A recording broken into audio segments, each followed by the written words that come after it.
They're all up for it here at Stamford Bridge. We're right up in the gods in this stadium. It's the first time I've been this high. I've always been in the press box much lower. You get a brilliant view of it, and we've got a brilliant view of, I said I wasn't going to use it, Perry, a bit of the FA Cup magic. Absolutely, because as Crookie said, the third round of the FA Cup was always the big round. There's teams that have battled their way through. Morecambe, one of them obviously from the first round proper, won their 2 games in the first round proper and didn't concede a goal. So this is like their cup final, and Derek Adams, I think he said this is his third stint, is it? Third stint at Morecambe. So he'll say to Morecambe, everything I do it for you. And that's why he's come back. And this again is a reward for a player, a man who's like Derek Adams, you know, because last time they came here, there was no fans, and it was completely soulless. Completely soulless it is not here at Stamford Bridge on this blisteringly cold January Saturday. FA Cup third round weekend is well and truly underway as the players make their way out onto the pitch. Chelsea in blue, Morecambe in red. I'll hand over to our commentary team. Perry Groves is alongside Alex Crook. Thank you, Chris. Good afternoon, everyone. Delighted to say Stamford Bridge is absolutely packed to the rafters as the 2 sets of teams emerge from the tunnel way down below us. There were a sea of red and white balloons sent off into the West London sky by those travelling Morecambe supporters. And if ever there was a tie that summed up the true spirit of the FA Cup, then surely it's this one. The haves against the have-nots, the billionaires of the King's Road against the side second from bottom of the entire Football League, and one constantly battling against financial hardship. Chelsea have won as many European Cups as Morecambe have had point deductions in the last 2 seasons. Perry Groves, this is the magic of the FA Cup. Well, are we going to use the stereotypical analogies? Crookie, we going David against Goliath? Yep. Absolutely. This is exactly what it is, and this is why obviously my roots are from the EFL, starting at Colchester United in the old 4th division. And if you made it to the third round, Crookie, the excitement and the buzz that was around that third round draw was like palpable. Even if you watched it on telly or listened on the radio, you was hoping for a draw against one of the big boys. Exactly what these Morecambe players have got. And even just seeing the kit man going around with a bucket that you would normally put beers in when you're having a barbecue on a sunny Saturday afternoon. He's collecting up all the Morecambe players' tracksuits. That again shows the gulf between these 2 teams, isn't it? Well, actually, the Chelsea kit man, he's not even got a bucket. But the thing is, Crookie, though, there's one Morecambe of the admin staff going around picking up all the... If Chelsea, they've got like 15, haven't they? They'll have someone who puts out the balls, someone who puts out the cones, someone who takes out the drinks, someone who come and collects the drinks. And we had, looked like Uncle Albert there, didn't it? Like with his massive sort of Aldi carrier bag going and getting all the tops. So again, that is that different. I know when we was coming in, Crookie, into the media centre, there was all of the Morecambe media staff coming in, and the excitement for those people as well, because they'd been here when there was no crowd whatsoever, and they were absolutely sort of gobsmacked at the atmosphere, the way it was building up. Obviously Stamford Bridge as well, the size of it. So it's not just for the players, this is all for the coaching staff, all of the auxiliary staff, the admin staff. Massive day in their lives. Well, the Chelsea players gathered in a huddle just on the edge of the centre circle. A reminder of the main team news for those of you maybe just joining us here on Talksport 2. Chelsea have made 10 changes from their last Premier League lineup. Pedro Neto is the only player who keeps his place. It's a heck of a bench, including Cole Palmer, Jadon Sancho and Nicholas Jackson. Morecambe named the same 11 that beat Tranmere 2-0 in their last League 2 game. They have had a few extra days rest than their distinguished opponents because their last League 2 game was called off for a frozen pitch. It's certainly frosty this afternoon, but no issues at all with the playing surface. And on FA Cup third round Saturday, it will be Morecambe in from League 2, looking to bridge a gap of 87 places who get us underway. They are wearing red shirts, white shorts and black socks. They're attacking the Matthew Harding stand away to our right. Chelsea in their predominantly blue strip with the white socks. And a reminder of the Chelsea 11 in full. Jorgensen the goalkeeper, James, Disasi, Tosin and Vega the back four. Lavia and George in front of them. Neto, Felix and Guiu in behind, and Nkunku up front. In fact, it looks like Guiu is starting as the central striker and Nkunku a little wider. Morecambe Burgoyne in goal, Hendry, Williams, Stott and Tutonda the back four, White and Jones in midfield, Tollett, Songo and Edwards behind Dacker's in attack. Chelsea coming forward over on the far right hand side, and Kunku just laying it off on that side of the field. And it's with the orange booted Reece James wearing the captain's armband.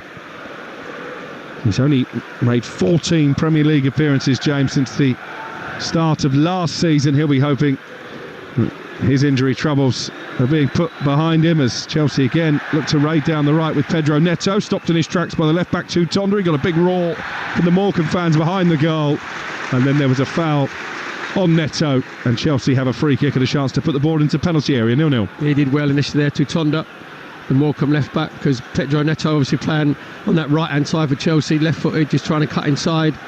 He got his little toe in, and then I think it was Edwards who's just coming back to help him out, just committed an unnecessary foul. So it's a free kick for Chelsea in a real dangerous position, just on the right hand side of the penalty box. Yeah, Reece James will stand over it. And there are half a dozen blue shirts waiting in the centre. Guillou just lurking on the edge of the area. Tosin up from the back is currently stood in an offside position around about the penalty spot. He'll go back onside.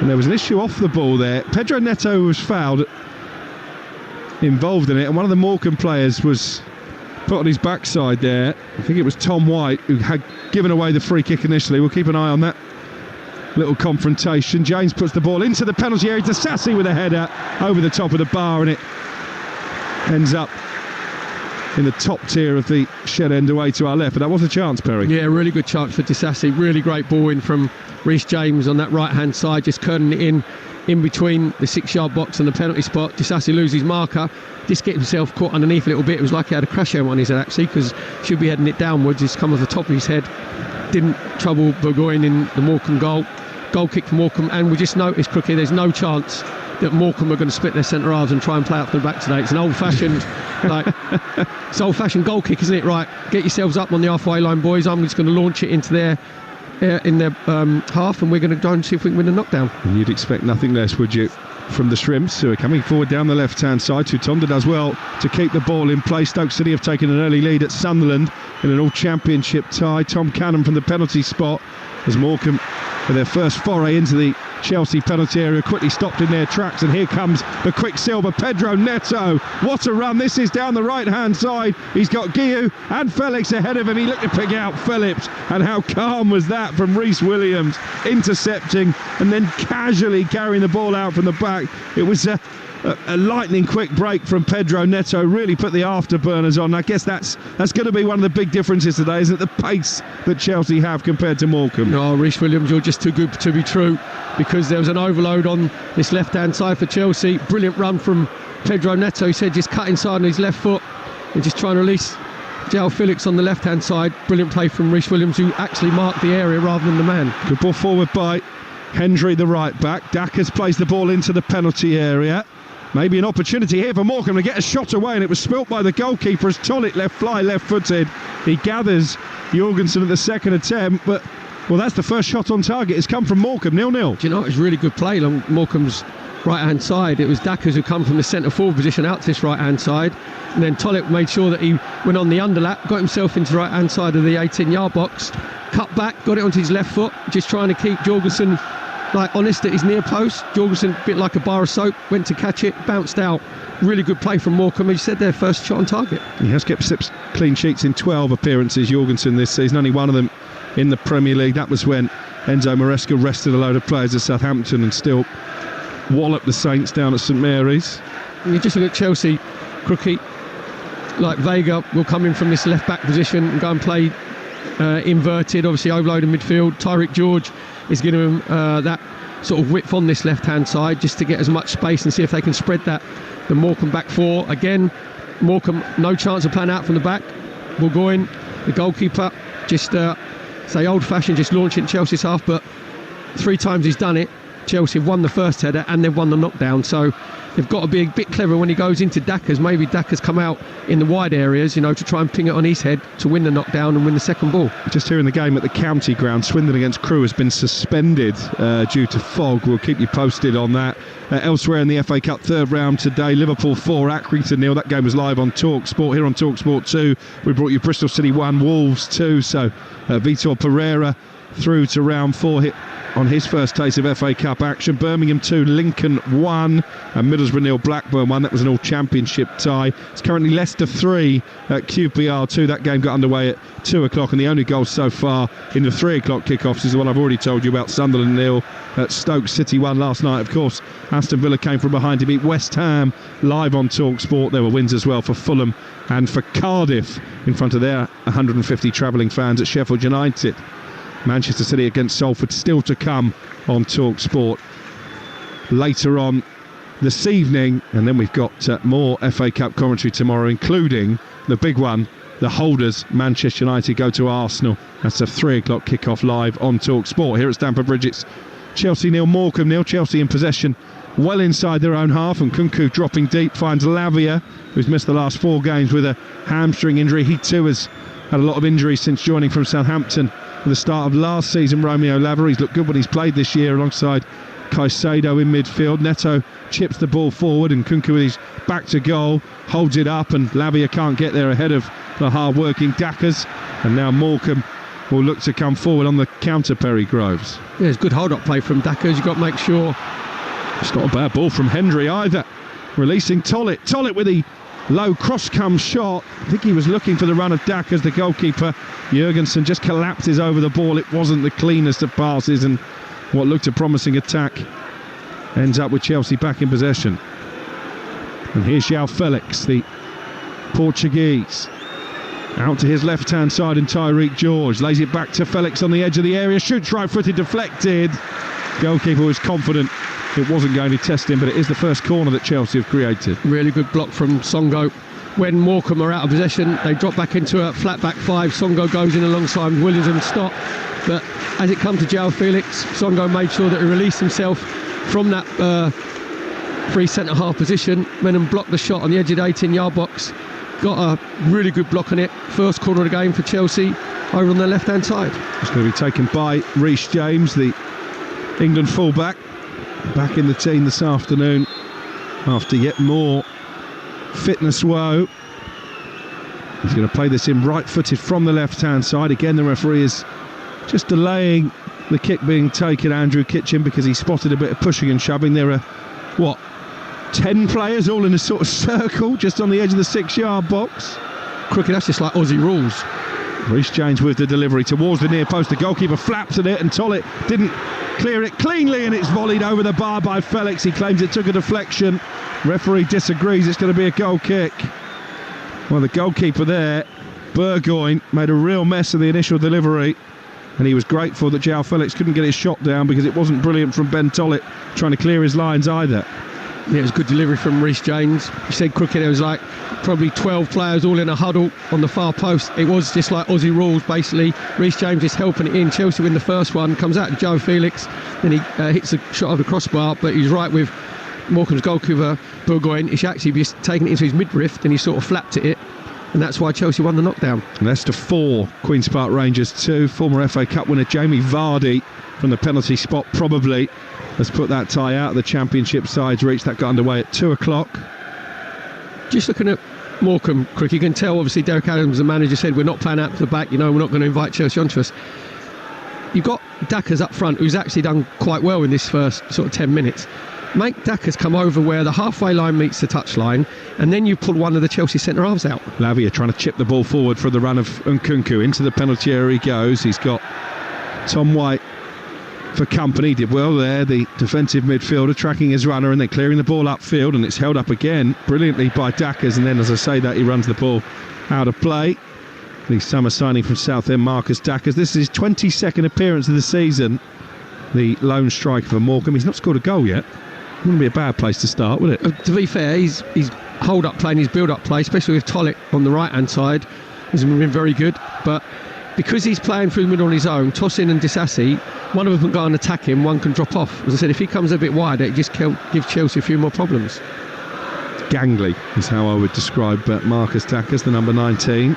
Here's Tyreek George, neat footwork from him on the edge of the area, gets it back from João Felix and then runs into a sea of red jerseys, and it's going to be cleared away by the right back Hendry. In fact, Felix sliding in, wins it back for Chelsea. George puts a dangerous cross all the way along the goal line, and it's out on the opposite right hand side. It's gone for a throw. 0-0 here at Stamford Bridge, and we've played 11 minutes, Perry. I guess 15 is the first sort of golden milestone for Derek Adams, the Morecambe manager, to get through with a clean sheet intact. Yeah, very much so. I mentioned earlier about when Danny Cowley's Lincoln went to the Emirates in the quarter-final. He did it in 15-minute periods.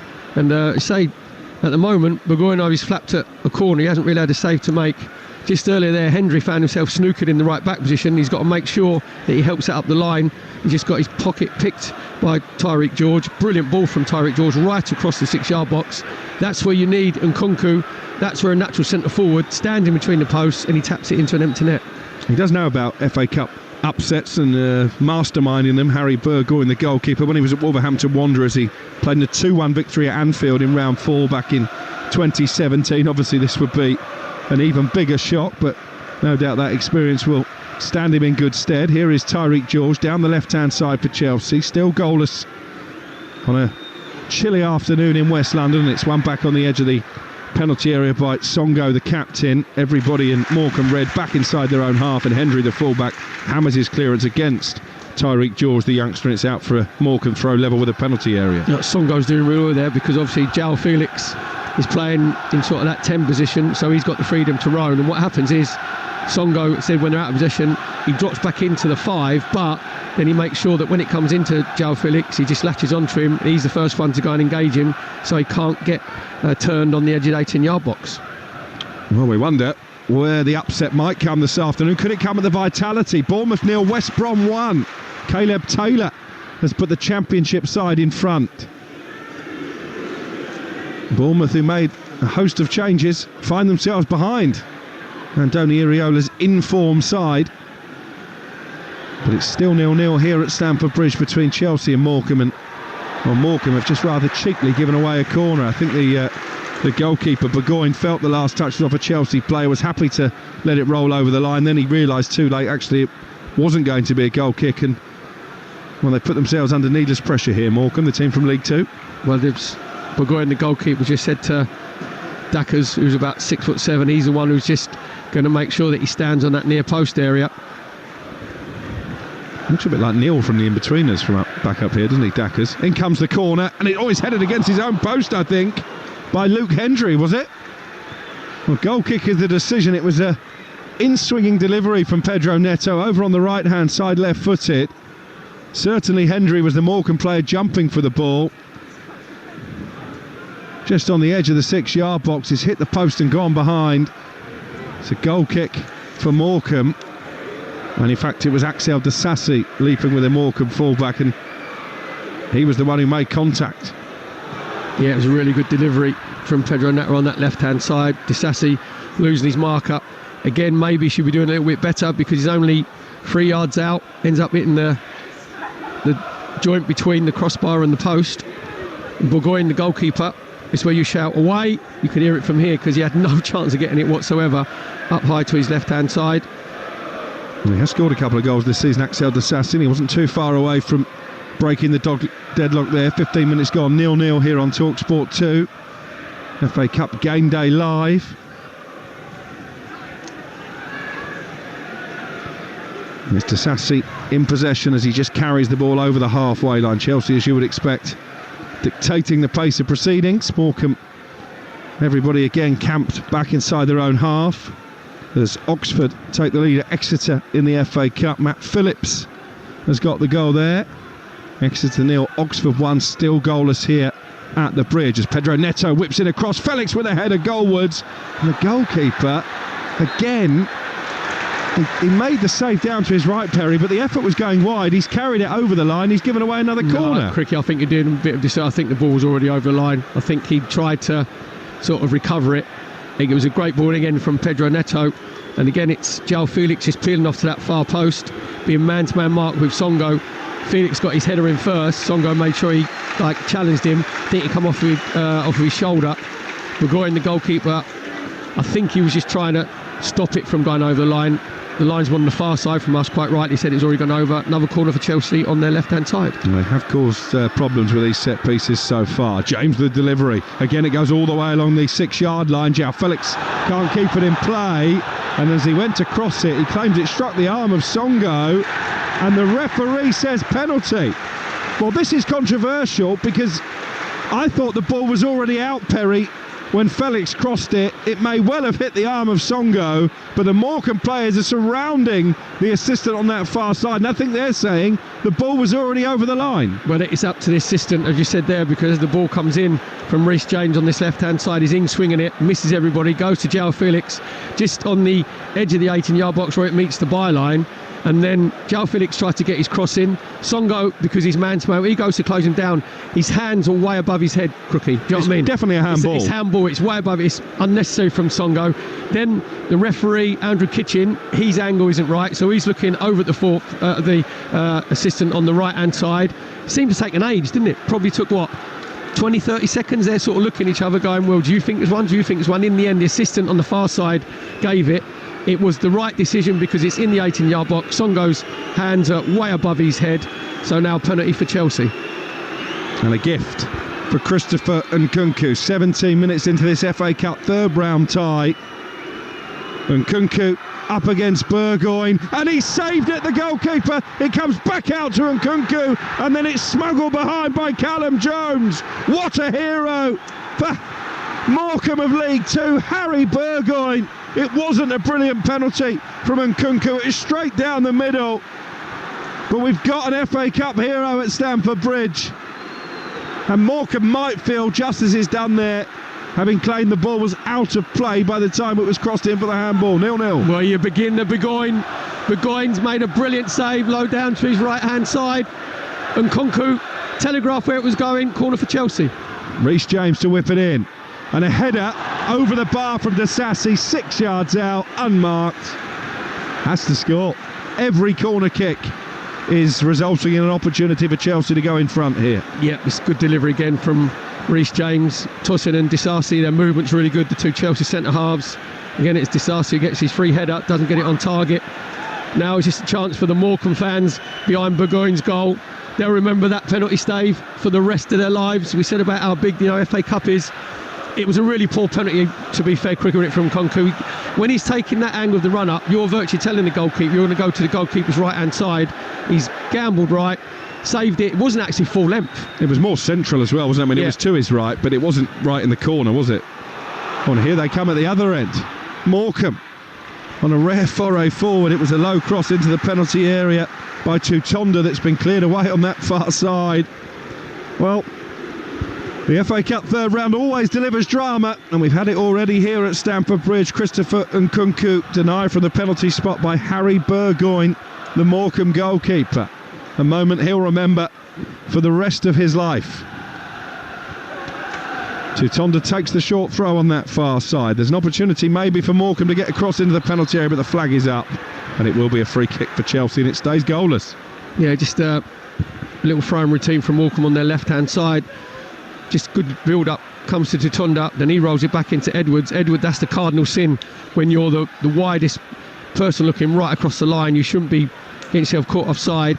And then it gets Chelsea a chance to get themselves back in possession. I've got to say, Crookie, just look, you said about Chelsea having a lot of possession, but the build-up play is very slow, isn't it? It's very laboured. It's letting Morecambe get themselves back in what I said now at the moment is a flat back six, because the two midfield players from Morecambe, White and Jones, are dropping back in, but they're not being moved around enough.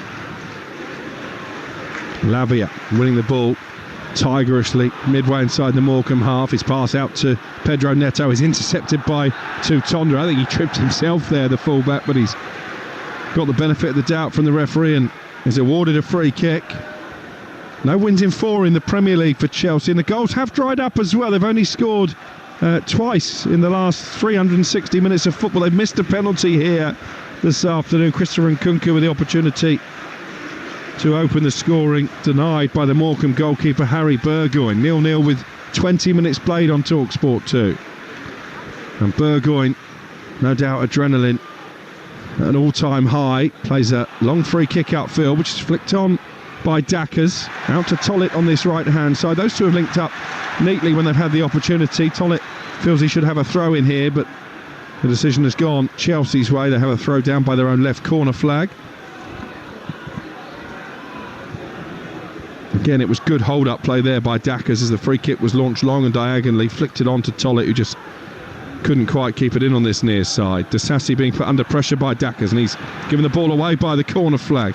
Little Rabona attempt from the Morecambe centre forward. He passes it straight to Lavia, so it didn't quite come off, and Lavia looking to release James down the right-hand side. The pass was away from him. Pedro Neto slides and keeps it in play and keeps Chelsea on the attack at 0-0. This is Vega now, again dropping into midfield when he gets the opportunity. Felix just on the edge of the centre circle inside the Morecambe half. Look to his right, didn't see a lot of movement, so goes back to Vega.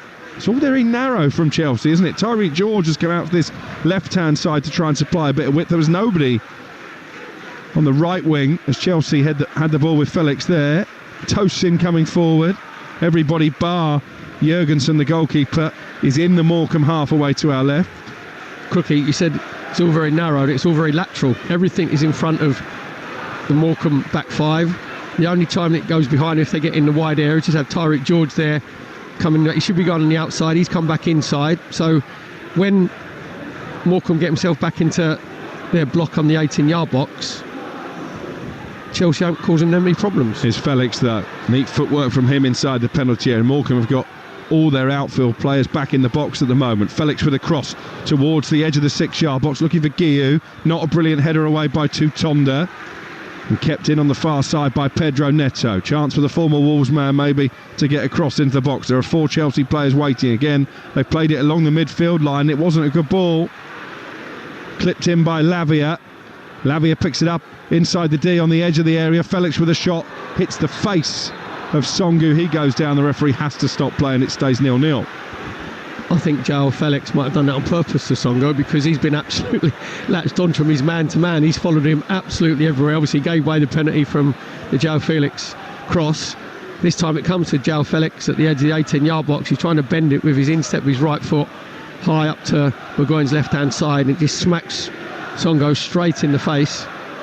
And Andrew Kitchen, the referee, quite rightly, obviously because he was worried about a head injury, just stops play.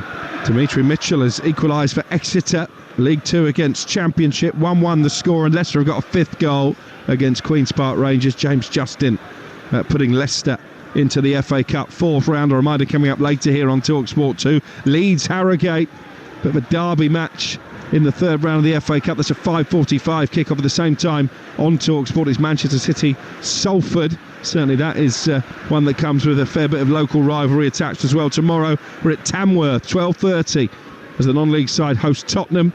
That's on Talksport, followed by Arsenal, Manchester United, the 2 most successful teams in FA Cup history. They get underway at 3 o'clock. At the same time here on Talksport 2, Newcastle, Bromley, and then on Monday night I'll be at the Den, Millwall against non-league Dagenham and Redbridge.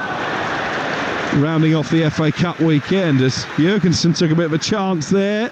Nifty footwork inside his own penalty area, almost dispossessed by Dackers, but came away with the ball, the Chelsea goalkeeper. Do you know what? Jorgen's got away one there, Crookie, because when it come back to him, he's had to do a Cruyff turn. Oh, here's a chance at the other end. It's fired into the side netting by Guiu. Decent opportunity for the teenager who's been scoring for fun in the Conference League this season, but couldn't quite squeeze his shot the right side of the post, and it nestles in the side netting. Yeah, good build-up play from Chelsea down their right-hand side. Guiu just making a really good run from the central position out to that right-hand side, getting onto his right foot.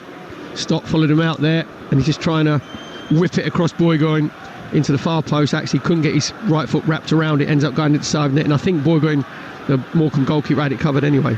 So the big upset at the moment, Bournemouth 0, West Brom 1. Premier League against Championship, managerless Championship at that. Raphael Vicky, the former Young Boys boss, set to take over the Hawthorns. No doubt he'll be keeping an eye on proceedings on the south coast. We'll keep you across that and the rest of the 3rd round ties. Here at Stamford Bridge, we've played 25 minutes. It's Chelsea 0, Morecambe 0. Good cross into the penalty area by Morecambe.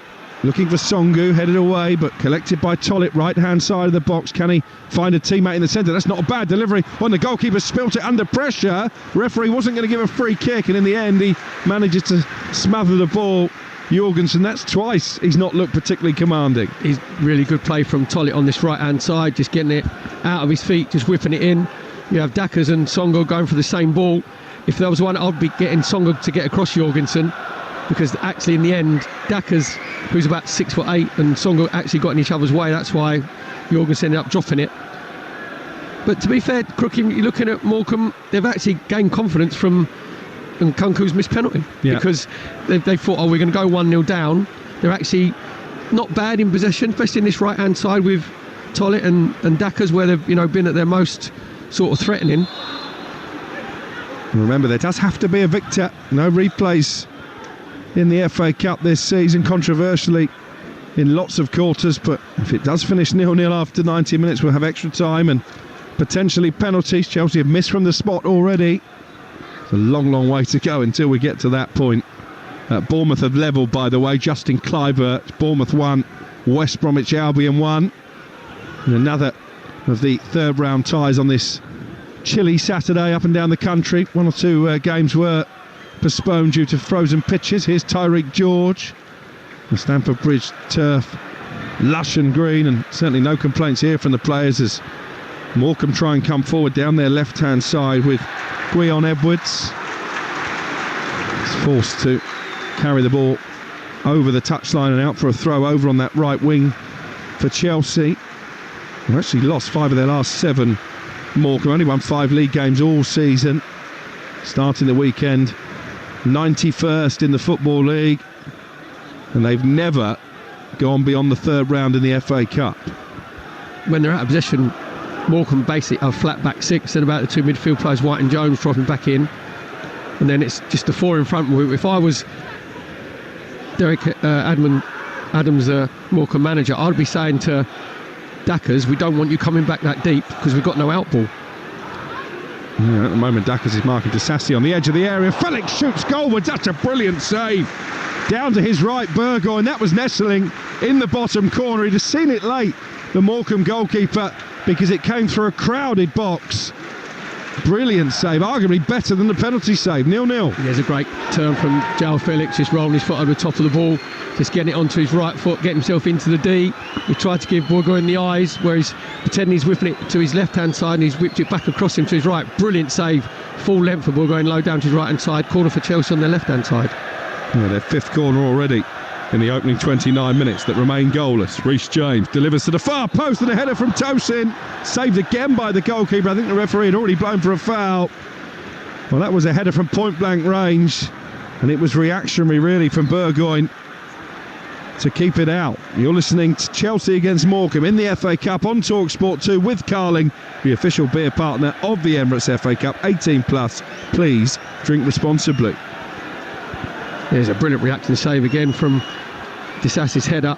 Good delivery from Reece James, has been excellent from the corners from this left-hand side, just putting it into the danger area. Morecambe haven't looked particularly solid when defending the corners. I think that's probably the 4th header that Chelsea have managed to get, but as of yet, haven't made any of them count.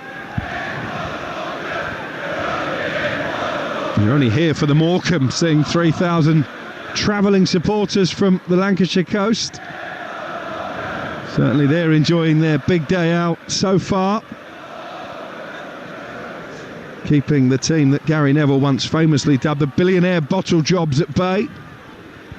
And despite the fact they've made 10 changes, there are, well, hundreds of millions pounds worth of talent out there that so far have been unable to find a way past the team second from bottom in League 2. Again, it's just very slow. Oh, that's poor from Disassi. 10 yards inside the Morecambe half. He's tried to go direct into the penalty area. He's just knocked it out, play for a goal kick. I think he's seen a brilliant run from the invisible man coming from this left-hand side into the inside left chunk. But no, it's not exaggeration, Crookie. There wasn't a Chelsea player within, 20 yards of that pass. You can understand maybe if Guy or if João Felix has made a run into that channel. Nobody made a run, so Disassi thought, right, I'm just going to put it into, and basically just smashes it out of play. That's a little bit of frustration. That's a little bit of frustration creeping in from Chelsea, coming up to like half an hour. I say Morecambe have defended resolutely. Burgoyne has had a brilliant penalty save where it was a really poor penalty from Nkunku. But I just looking at this Chelsea team at a minute, and it's like, oh, we're gonna score in a minute. We're gonna win this game. It ain't gonna be a problem. We're just going through the motions. You know, either Morecambe will have a lapse of concentration. Chelsea are not at a 100% intensity in this match whatsoever. Reece James guiding the ball out to Neto on the right hand side. Neto running it to Tonda, the Congolese, picked up by Nkunku on the edge of the penalty area, rolled out to Disasi, who's well forward, and now Tyreek George in the left wing position. He's got 4 blue shirts waiting in the centre. He's flanked by 2 Morecambe defenders. Tyreek George, and he's danced his way beyond them both, and back there defending again was Dackers, wins it back inside his own penalty area, and Morecambe have a goal kick. He's working tirelessly, isn't he, Marcus Dackers? So deep, as you say, Perry, but certainly doing his defensive duty. Yeah, he is. He's coming deep. Basically, it's a 6-4 for Morecambe. He's coming deep into that midfield area. But be fair to Morecambe, we said about the 10 days they've had, to work on their team shape, which they've done in the wide areas. Tollett's making sure he's getting back and protecting Hendry, the right back, and Edwards on the left-hand side is making sure he's getting back and doing double off on the 2v1 with Tutonda onto Pedro Neto. There's no coincidence, is it? They've won 5 league games all season. 2 of them have been in their last 3 matches because all of these Morecambe players would have been desperate to play their way in to the starting lineup this afternoon. Ball chipped out to their left-hand side. Their performance levels just managed to raise when you got like Chelsea away in the third round in the FA Cup. Guion Edwards has been penalised for a bit of rough treatment on Reece James. So Chelsea have a free kick 5 yards outside their own penalty area. It's absolutely packed today, Stamford Bridge. The sold-out signs are up when I arrived for the game around about midday. But it's silent, isn't it? Yep. I think, again, there was expectation. The Chelsea fans are coming here. They're going to roll over Morecambe. But now it's like they want to be ignited, the fans. They want to be put on the edge of their seats. And at the minute, there's nothing happening from Chelsea at the moment that suggests they're going to break this Morecambe rear guard. But Morecambe, it's just their concentrations levels. Chelsea obviously dominate possession. And the small matter of the fact they've got Cole Palmer to name but one on the bench if they do need him. Chelsea in the second half, they would, I'm sure, rather keep him in cold storage ahead of that game here against Bournemouth in midweek, but have that option. Nicholas Jackson also amongst the subs, their main number 9. The ball is cleared away from the right back position by Songu, and then a foul given against Renato Vega. He's been subject of interest from Wolverhampton Wanderers this week, but Chelsea have rebuffed their advances. There are certainly going to be departures from Stamford Bridge. No Cassidy in the team this afternoon, in the squad even. He usually plays these cup matches. He might well be off to Torino. Kane Chukwuemeka has been told he can leave Borussia Dortmund, showing interest there. And of course Ben Chilwell, very much the forgotten man, not part of the squad this afternoon either, as Bournemouth take the lead against West Bromwich Albion. Ouattara has put the Premier League side in front. Don't you mean chilly? It's chilly, isn't it? Not chillier today, but that's what Maresca calls chilly. Well, it is chilly today. Here's Dackers into the penalty area. Oh, he drilled the ball towards the far post. I'm not sure if that was a shot or an attempt to pick out Tollett, who was lurking. We'll never find out because Jorgensen gathered it cleanly, but that was dangerous from Morecambe. Again, it's Dackers just pulling out to the left-hand side. As you said there, I think he just caught Twix in between there, because it wasn't a shot or a cross, because Tollett was coming in from the right-hand side. He could have picked him out. I think he's just got to be a little bit braver and think, right, I'm going to try and bend this in Jorgensen's left-hand post. So he just got stuck in between. In the end, it was a simple save from Jorgensen, where he just dived to his left, got it into his midriff. That enabled Chelsea to get themselves back in possession. Here's Tosin for Chelsea, right in the centre of the Morecambe half. 0-0 on Talksport 2. 10 minutes of the first half to play, and Nkunku has seen a penalty saved by Burgoyne, the Morecambe goalkeeper. Neto with a cross, left-footed from the right-hand side, headed up but not really away by Hendry. And then Renato Vega, leaning into his man, has conceded a foul rather needlessly on the edge of the area. Luke Hendry, by the way, the fullback for Morecambe, is the son of John Hendry, former Middlesbrough striker, who'd have had some great days in the FA Cup during his stellar playing career. Morecambe have got a player down here on the edge of the area. That was naughty, wasn't it, from Vega? Yeah, it was unnecessary as well, because Morecambe under pressure on the edge of the 18-yard box, the ball's dropping down, let Dackers head the ball and you just recycle it.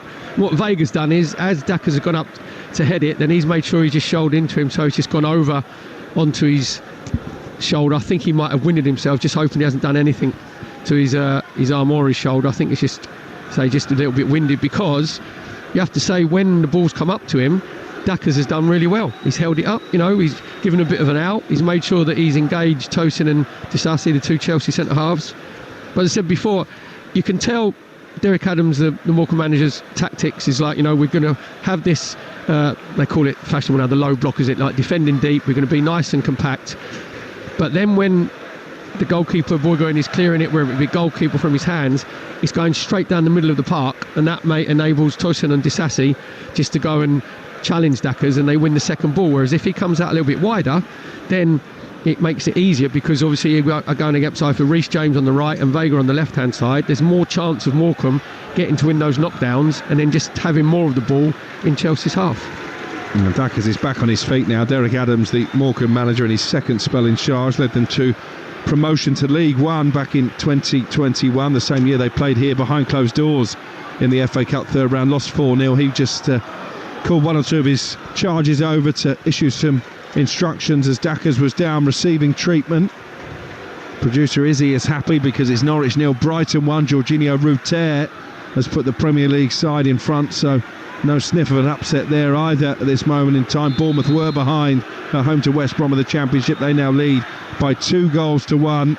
Leicester 5-2 up late in the day against Queen's Park Rangers. That was a 2 o'clock kickoff, and it's still Exeter 1, Oxford 1, Sunderland 0, Stoke 1. All of the other 3 o'clock kickoffs in the FA Cup third round are goalless, including here at Stamford Bridge, and we only got 8 minutes the first half to play. But this is a big 8 minutes for Derek Adams and his Morecambe team, because say Chelsea had dominating possession, just coming up to 80%, but you wouldn't say that there was moving the Morecambe back six around at all, Crookie, would you? Say it's all very slow, like Vega's going into midfield, then you got Lavia in there as well. There's width on the right hand side from Pedro Neto, but he's been doubled up, as we see there. James with a cross into the area, met by George at the far post. He heads it into the 6-yard box. It's smothered clear by the red shirts, picked up by George again. George onto his right foot. He's got Tollett to navigate, crosses, brilliant ball in, and Kunku with a header, and he nods it wide at the left hand post, and it stays 0-0. Yeah, it was good play initially from Reece James over that right hand side. Pedro Neto was being doubled up with Stott and Tutonda, and then just rolled it back into Reece James. Just looking at George on this left hand side, he's very good when he's got the ball at his feet. He tries to take the ball back on, but just that little bit of inexperience, Crookie, where when the ball's whipped in by Reece James from the right, Tyreek George should be the one, because he's the left-sided forward, he should be the one who's making the run in at the far post, and if he does, he gets a tap in. But what he's done is just stayed basically out on the edge of the 18-yard box. There aren't too many games in the EFL that have survived the big freeze this afternoon. Rotherham have beaten Bolton by 3-1 in League One. Walsall 5-1 victors over Tranmere, and that game at the county ground still suspended between Swindon and Crewe due to fog. All of the other games in League One and League Two postponed on this frozen Saturday up and down the country. Certainly Morecambe haven't frozen on the big stage so far. 0-0 with 39 minutes play, but here's Tosin, shoots from the edge of the penalty area. It takes a massive deflection, and Chelsea, fortuitously the 8 times FA Cup winners, take the lead. It was a hit and hope from Tosin. It took a huge deflection, wrong-footing Burgoyne, the goalkeeper, and nestling into the bottom left-hand corner. Chelsea 1, Morecambe 0. Yeah, just Chelsea keeping possession, just working out on the left-hand side. Comes back into Tosin, just finds himself on the edge of the D. And then they're just a little bit slow, Morecambe, to get out to him. Nobody comes out to close him down. And it come to Tosin, he gets the ball on the right hand side of the D onto his right foot, just takes a massive deflection. Burgoyne in the goal for Morecambe has absolutely no chance whatsoever. Just looked like it took a massive deflection off of Jones. I think the goalkeeper's got it covered if it doesn't deflect. Yeah, it's just going straight into his simply, arms. Yeah, down to the right hand side. So Jones tries to come and close the ball down. Maybe he should be getting out a little bit quicker. He turns his back, comes off of his rump, and then gives Burgoyne, who's committing himself to his right-hand side, ends up going into the empty net to his left. So there was a bit of it wasn't like a massive roar, was it, from the Chelsea fans? It was a bit more of a relief, wasn't it? You think, actually, we've got our one now. Now this is a big 5 minutes for Morecambe to get into half-time. Tyreek George, deep cross to the far post, too deep for Felix. Ampanetto out for a throw. Ryan Yates has put Forest in front against Luton. They lead 1-0, and League One Exeter, they were 1-0 down at home to Oxford. They now lead by 2-1. Dimitri Mitchell has got his second. So there is upset in the air at St James Park. Not here at Stamford Bridge. Chelsea 1, Morecambe 0. And Kunku with the early penalty saved by Burgoyne. And then Tosin with a heavily deflected shot. His second goal of the season has broken the deadlock and broken the Morecambe resistance. Here come the League Two side, though, trying to release Tollett. Intercept on the halfway line by Disasi. Morecambe have it back now with their right back Hendry. And under pressure from Tyreek George, he slices the clearance straight out of play on this near side. I think he'll be frustrated, Derek Adams, by the nature of the goal. You expect this Chelsea team to cut through you with quality, but when you concede a goal like that, he'll be feeling it was preventable. Yeah, I think what it was, Crook, as well, Morecambe just was sitting that little bit deeper and deeper, and then they didn't get out to Tosin quick enough to close the ball down. Say it was Jones who eventually went out, and he actually turned his back. If he stays bigger, then it might just hit him in the midriff, and he's turned his back, says come off of his rump and give Burgoyne absolutely no chance. Here he is again, Tosin. There's to shoot by the Chelsea crowd. He does so. That was a much cleaner strike, and it whistles just past the right hand post from a long way out. Burgoyne probably had it covered, and Chelsea remain just a goal in front. Tosin's turned into Billy's boots, isn't it? Every time it comes to him, basically he's playing as a central midfield player because Morecambe are dropping that deep. So they're dropping deep. He's 25 yards out. Decides to again have enough. That was actually a better strike than his goal because he's actually put his laces through it, and he's just trying to whip it across Burgoyne to his right hand side. Ends up flashing past the post. I think Burgoyne was actually struggling a little bit. Chelsea 1, Morecambe 0. 2.5 minutes the first half to play here on Talksport 2. Leeds Harrogate from the FA Cup third round following us later, as Bournemouth get a third against West Brom. Ouattara with his second of the afternoon, and having fallen behind early on, the Premier League side look like they're going to make it into round 4. So the only upset so far on third round Saturday, Exeter leading Oxford by 2-1. League One against Championship down in Devon. Do you want my name stat of the day? Exeter haven't reached the fourth round FA Cup since 1980-81. Is that right? Yep. Wow. Oxford just one defeat in the last 40 matches at Exeter, all comps. That could be changing. Felix, deep cross to the far post over the head of Pedro Neto to Tonda, brings it clear for Morecambe, and then is forced to concede a throw. In fact, the referee has given, I think, a free kick Morecambe's way. Much to Chelsea's frustration. They've only lost one third round tie since 97-98, Chelsea, and have won 35 of their last 36 against lower league opponents. The one anomaly, Bradford City 4-2 winners here back in 2015, you may recall. Stuart McCall was the manager, I think. I think they've got the best percentage progression rate, haven't they, Chelsea? Yeah. 80%, and won the last 20 on the trot. Bradford was the last time, lost 4-2 at home. I think this is one of a number of ties this afternoon that you'd actually like to flip the other way around, wouldn't you? The Liverpool-Accrington Stanley game we brought you live on Talksport. Liverpool 4-0 winner certainly fits into that category. So too Newcastle-Bromley. Even Harrogate-Leeds, that would be a real banana skin for Leeds, you feel, if it was away from home. Here's Tyreek George racing to the edge of the Morecambe penalty area, shooting right-footed, blocked on the edge of the box, out for a Chelsea throw. They worked it very nicely out to left-hand side. Tyreek George again, just cutting on his right foot. Songu did really well.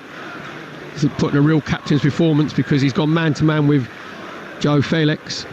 But then he makes sure Chelsea get the ball on the edge of the box. He goes and closes the ball down. Reece James clips the cross into the penalty area, cleared away by Jamie Stott at the heart of that Morecambe defence, and then swept upfield by Tutonda.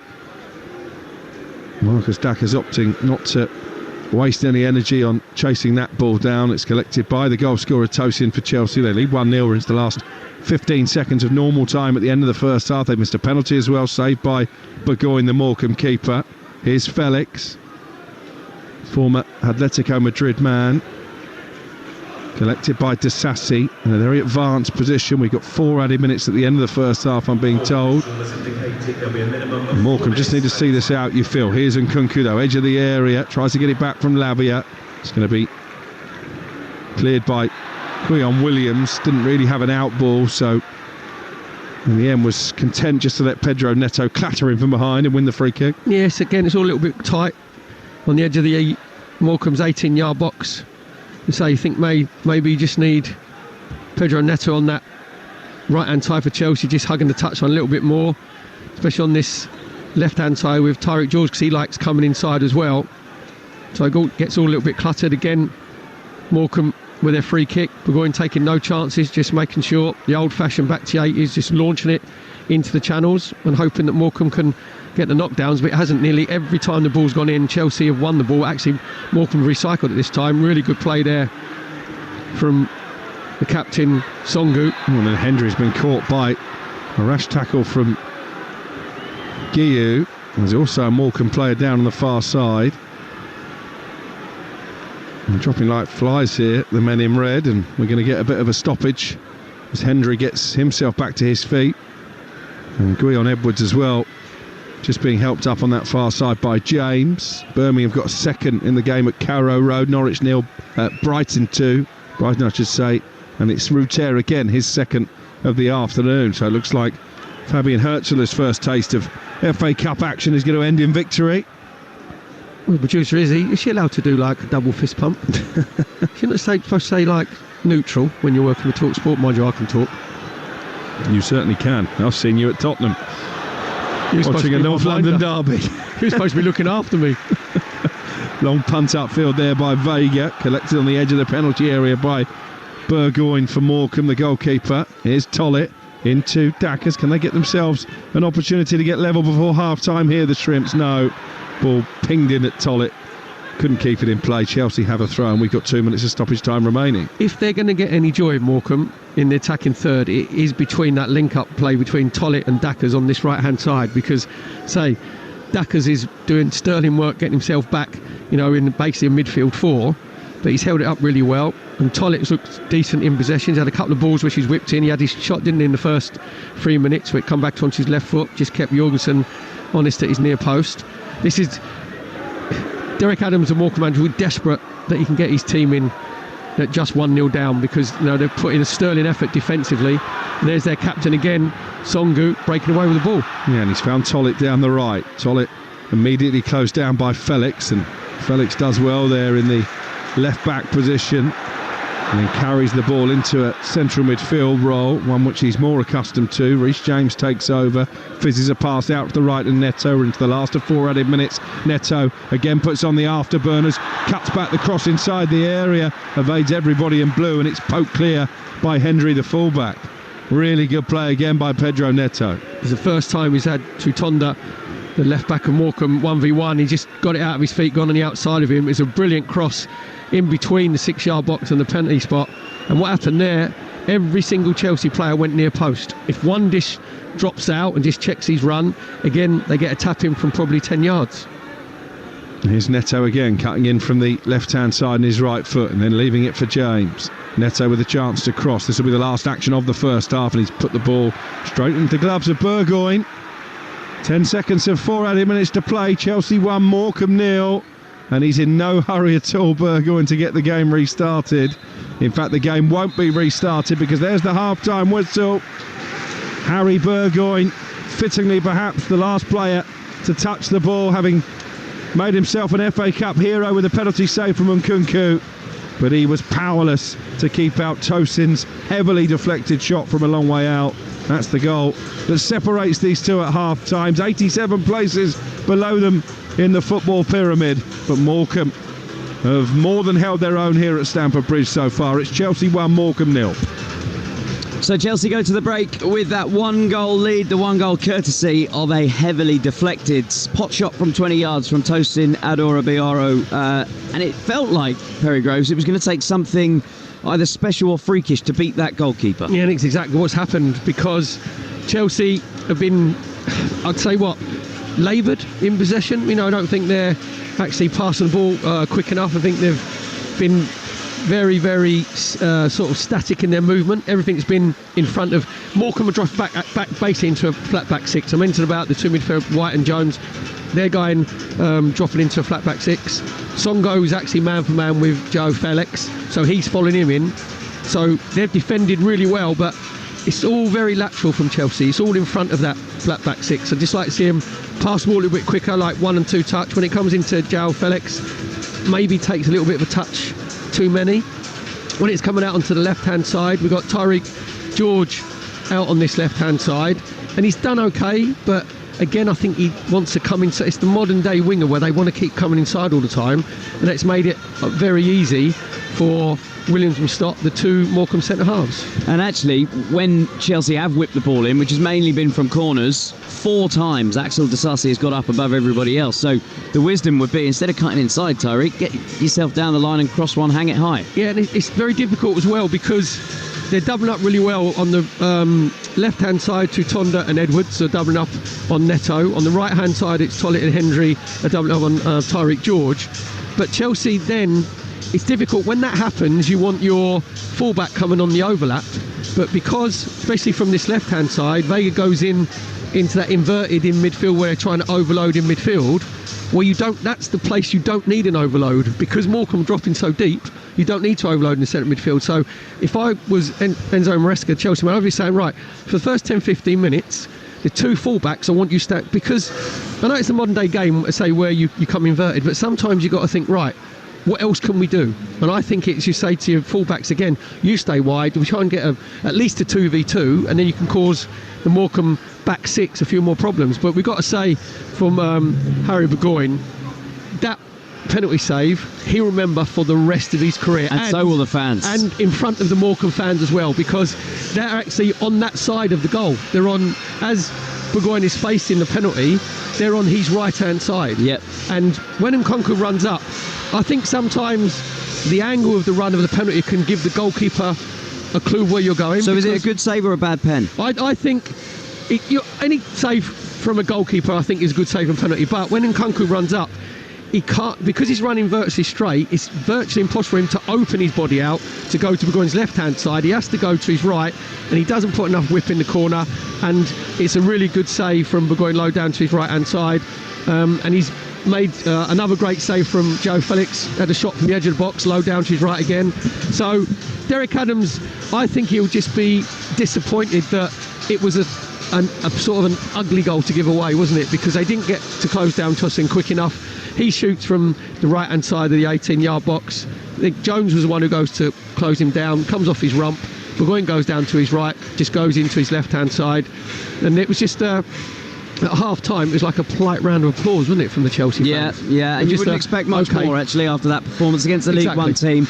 But I think they're a live threat on the break. Ben Tollett early on had a pot shot on goal. Philip Jorgensen almost got caught on the ball, did a little Cruyff turn, got away from the attacker. They're still a live threat while the score stays 1-0. If they can keep it that way, then maybe we've got a second half here in the FA Cup. Perry, take a little bit of a breather. We're going to look ahead to our 5:45 commentary here on Talksport 2. Leeds against Harrogate, Championship against League 2. Adam Bridge joins us to look ahead to this one. Hello, Adam. Hiya, Chris. It's a Yorkshire rivalry. I think that'll add a bit of spice. I imagine that Harrogate will be well up for this one. Yeah, West Yorkshire against North Yorkshire. They train probably about 7 miles away from Ellen Road most of the time, so there is that spice around this tie. When you add to it, it's the first time they've ever met. The first encounter between these two sides. They were due to meet way back. We're talking in the early 1920s in an FA Cup qualifying round, but Leeds got promoted to the Football League, so I had to pull out of that game because they had to play a league tie, and that was supposed to be an FA Cup qualifying round. So there's plenty of firsts, plenty of history. We've obviously got the longest serving manager in the country in the dugout in Simon Weaver for Harrogate against Daniel Farker, whose side are top of the Championship and flying right now. Top of the Championship and flying. I wonder if that might mean that one or two minds might be elsewhere when they come to an FA Cup third round against lowly opposition. Well, it's one of those rare moments that they don't have a midweek fixture to follow, so there is a whole week off, which may have just tinkered with his thinking a little. He has had a few injury problems as well. I mean, I think we'd expect to see the likes of Ramazani and probably Nonto starting in wide areas today, just to give Dan James and Solomon a bit of a break. Mateo Joseph up front. He's said he's not going to risk Peru, and we know Meslier is not going to start today. Darlow will get a spot, which may please some Leeds fans after his ricket last week in the 3-3 draw against Hull. So I think we're going to see a mix from Daniel Farke. What we do know about Harrogate is that they're going to go full strength. They had a dreadful run. They lost 6 of 7 games prior to last weekend when they won at Barrow, and I think the general feeling is there, why change a team that's finally managed to win a game of football? Daniel Farke does give the cup his respect. Only twice in 5 attempts has he failed to reach round 4, so I would imagine he'll be going full guns a-blazing for this one. But Harrogate, there's a bit of distance between themselves and relegation, never reached round 4 of the cup, so today can their fans expect them to have a proper crack? Yeah, I think so, very much, because I was just talking to the press guy downstairs actually. What have they got to lose? I mean, they had that 5-point cushion between themselves and the bottom 2 in League 2. They don't seem to be too worried about it. I think the general consensus around the division is that Carlisle have got bigger things to worry about, so that's one of the spots that may well go. I mean, they lost to Bolton in round 2 last season. Hartlepool beat them in the season before. It's only their second time into round 3, and that was back in January 2022 when they lost 4-0 at the hands of Luton. So they've got nothing to lose today. It's a local derby, and it's against a Leeds side whose record against teams from the 4th tier is not particularly good. They've only won 1 of their last 5 FA Cup ties against teams from the 4th tier of English football. So maybe, just maybe, this could be the cup shot that we're all praying and hoping for in round 3. Excellent. For now, Adam, thank you. Enjoy the game a little bit later on. After this short break, we're going to build towards the second half. Chelsea 1-0 up against League 2 Morecambe. The Emirates FA Cup, live on Talksport 2 with Carly. What a driver, what a goal! The official beer partner of the Emirates FA Cup. 18 plus, always drink responsibly. Thinking about a new van to rev up 2025? Trust Ford to find the right van for you. Our friendly team will guide you through our exciting range, including our hybrid and electric all-new custom and transit models available to order today, with great offers including upgrade savings and 0% APR. And we've amazing offers on all used vans in our winter sale, ready to drive away today with Trust Ford now. Visit your nearest Trust Ford for a warm welcome. Trust Ford for you. Visit trustford.co.uk. Worried about sticking to your resolutions? At Tesco Mobile, our deals keep their promises. Get the iPhone 15 for just $31.99 a month with Club Card prices. Better still, that price is frozen for 3 years. That's a resolution you can rely on. It pays to be connected. Search Tesco Mobile. Every little helps. Ends 26th of January. Club Card and 36-month credit agreement required. Frozen for minimum contract period. Terms at tescomobile.com/terms. Hi Gemini, the football transfer window's open. How are my team's stats looking? Well, your team definitely has a lot of star power. Do you think we're going to have a good season? It's going to come down to consistency and a little bit of luck on your side. I'll let you know if we win. I'll be keeping an eye on the scores. Yeah, me too. Now we're talking. Transfer to Google Pixel 9 with Gemini Live today. Sequences shortened. Gemini Live available for ages 18+. Internet required. Results are illustrative. Check responses for accuracy. Feature and account compatibility limitations apply. The sounds of the season can often sound like this. How about this weather? But with Hilton, they could sound a bit more like this. Or this.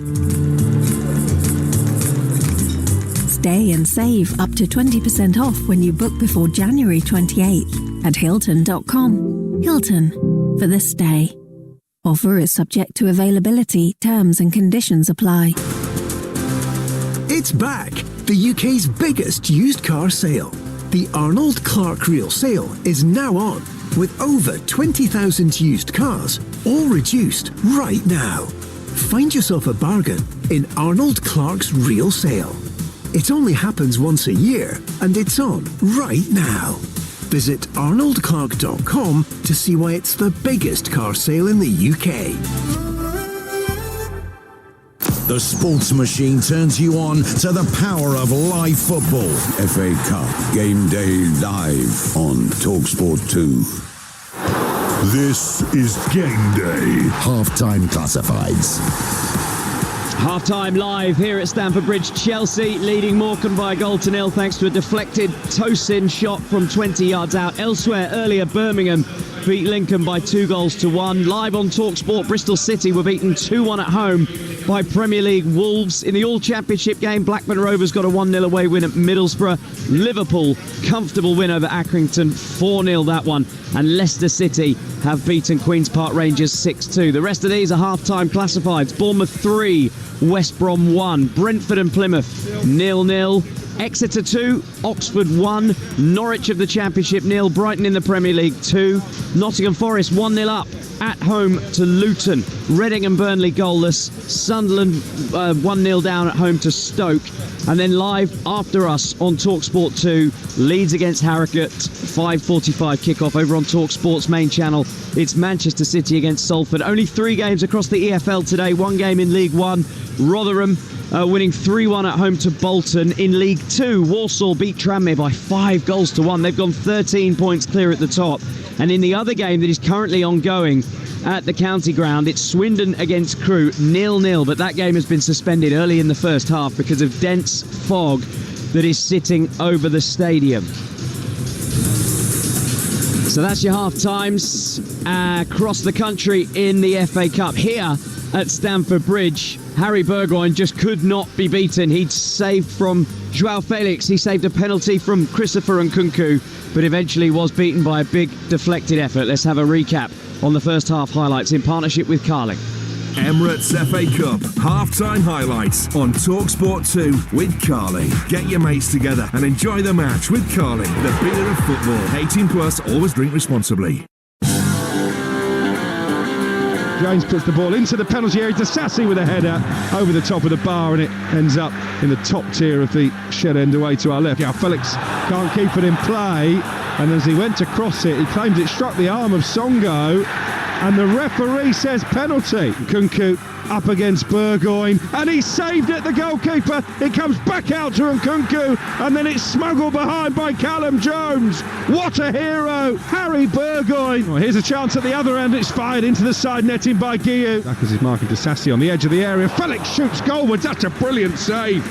Down to his right, Burgoyne. That was nestling in the bottom corner. He'd have seen it late. Here's Tosin, shoots from the edge of the penalty area. It takes a massive deflection. Chelsea 1, Morecambe 0. Well, that was a look at the first half highlights here at Stamford Bridge, all thanks to Carling. Emirates FA Cup half-time highlights on Talksport 2 with Carling, the official beer partner of the Emirates FA Cup. 18 plus, always drink responsibly.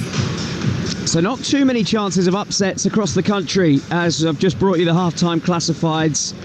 Morecambe's still in this one though, and actually I don't think that the Chelsea gaffer Enzo Maresca would have been too happy with what he saw in that first half, looking down at the fact that there are 3 players stripped off and ready to come on, Perry Groves. Yeah, very much so. I said it was all very laboured in the first half. There was no intensity.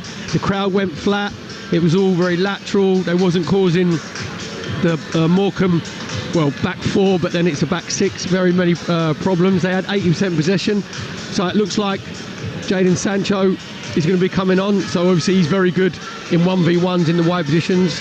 Cucurella will come on as well, and he'll give him that little bit.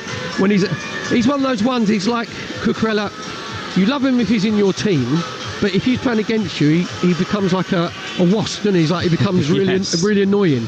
But for Chelsea, he's annoying in a good way because he's got energy. You know what I mean? He bounces around, he gets himself forward. He doesn't mind going on the outside on his left foot. So also with Jadon Sancho as well, so he'll give him that little bit of width, and it looks like Malo Gusto. Gusto's going to come on.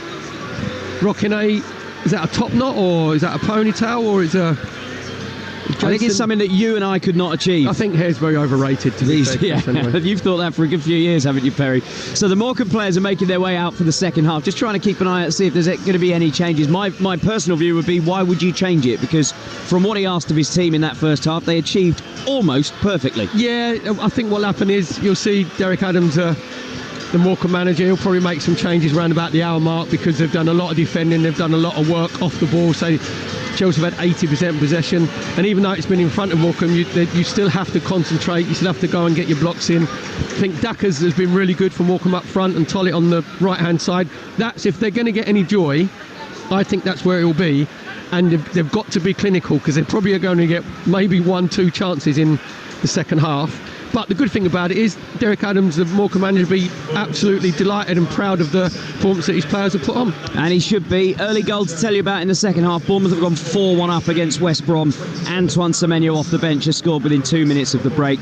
Right here, though, Chelsea lead by 1-0 against League Two Morecambe. Enjoy the second half with Perry and Alex Crook. Thank you, Chris. Just confirmation of those changes. Malo Gusto is on for Reece James at right back. Jadon Sancho replaces Pedro Neto, and Mark Cucurella is on in place of Romeo Lavia. So could well be some kind of formation shift here. In fact, it looks like they're going to go into a back three at Chelsea with Gusto as one of those three central defenders, and Sancho and Tyreek George the wing backs. We are back off and underway. Chelsea in their blue shirts, blue shorts, white socks, attacking the Matthew Harding stand away to our right. Morecambe in their red jerseys, white shorts and black socks. I'll run you through the two lineups in full in just a moment, but Tosin's heavily deflected shot in the first half, the one that separates these two.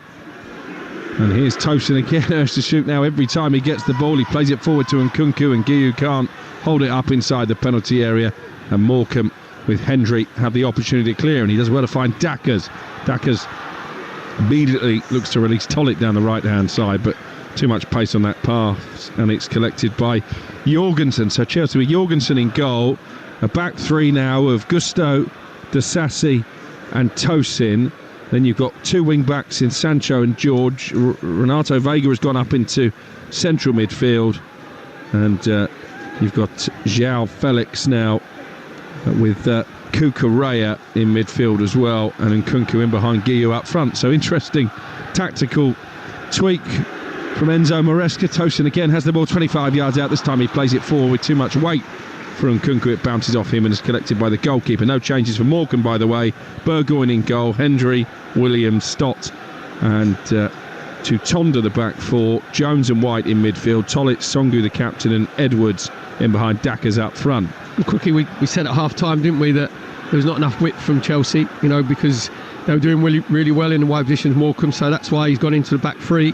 So they get natural width now with Jadon Sancho on this right hand side and Cucurella over on the left hand side. But even then, Cucurella now comes in. It's more like George on the left, isn't it? And Cucurella comes infield when Chelsea are in possession. It's quite fluid, this second half Chelsea team. George and Cucurella linking up on that far side. Cucurella with that mop of brown hair, picked up by Malo Gusto. Chelsea dictating possession at the start of the second half, and Morecambe players did look tired at the end of the first, as Nkunku surely was pulled to the ground there by Jamie Stott. Referee Kitchen says no. I wonder if they're going to throw the kitchen sink at Chelsea, Morecambe, in this second period. It's a late challenge for Nkunku, and I think a little bit of retribution. Tom White is the player he sent tumbling, and I think that's frustration, having not won the free kick earlier, Perry Groves. Yeah, to be fair, it was good play from Morecambe on their left hand side. Initially, when it came out to Tutonda, he has a little Cruyff turn, makes sure he keeps possession, then goes back into White. White again keeps possession, and then it's just an unnecessary foul from Nkunku. Said a little bit of frustration, and the reason that frustration comes from, before that Crookie, Tosin was in the centre circle and he put a brilliant ball into Nkunku in the inside right position, and like it was a Tonka touch. If he just kills the touch, there's no one around him from about 2 or 3 yards, he gets a free shot on goal, and he just took a really bad heavy touch, went through to Burgoyne, the Morecambe goalkeeper, and the move broke down. Dackers out to Tollett on the right hand side, and he tries to aim across to the far post. Edwards was lurking, and it almost confused the goalkeeper Jorgensen, because the cross sailed over his head and whistled past the far post. I don't think he was shooting, but just for a moment Chelsea hearts were in mouths. 1-0 Chelsea. For a minute there, Crookie, I think Tollett admits kicked his cross, and it looked like he was going to shank it over the top of Jorgensen into his far left hand corner. Jorgensen was struggling a bit. In the end, obviously, he just went out for a goal kick. But again, it's good link up play on that right hand side. That's where Morecambe have been at their most effective, when it's gone out to Tollett. Just because they're dropping so deep, they can't get enough players into their 18-yard box when they get into Chelsea's final third. There's Malo Gusto, one of those trio of half-time changes for Chelsea, who lead 1-0 with 4 second half minutes played. You listen to Talksport 2 and FA Cup Game Day Live Leeds against Harrogate still to come later this evening. Here's Cucurella with a cut back into the penalty area, and Vega with a shot saved by the goalkeeper, and Nkunku on the rebound atones for his penalty miss in the first half. He finds the bottom left corner, and that should be the goal that gives Chelsea safe passage into round 4. Chelsea 2, Morecambe 0. Where we mentioned about Cucurella coming on and being sort of good movement with George on that left-hand side. This time it's Cucurella who comes in as the inverted left full-back, gets to the byline, just pulls it back, comes to Morecambe play, takes a really heavy touch, comes out to Vega. Vega gets his shot off first time. It's a really good save from Burgoyne again.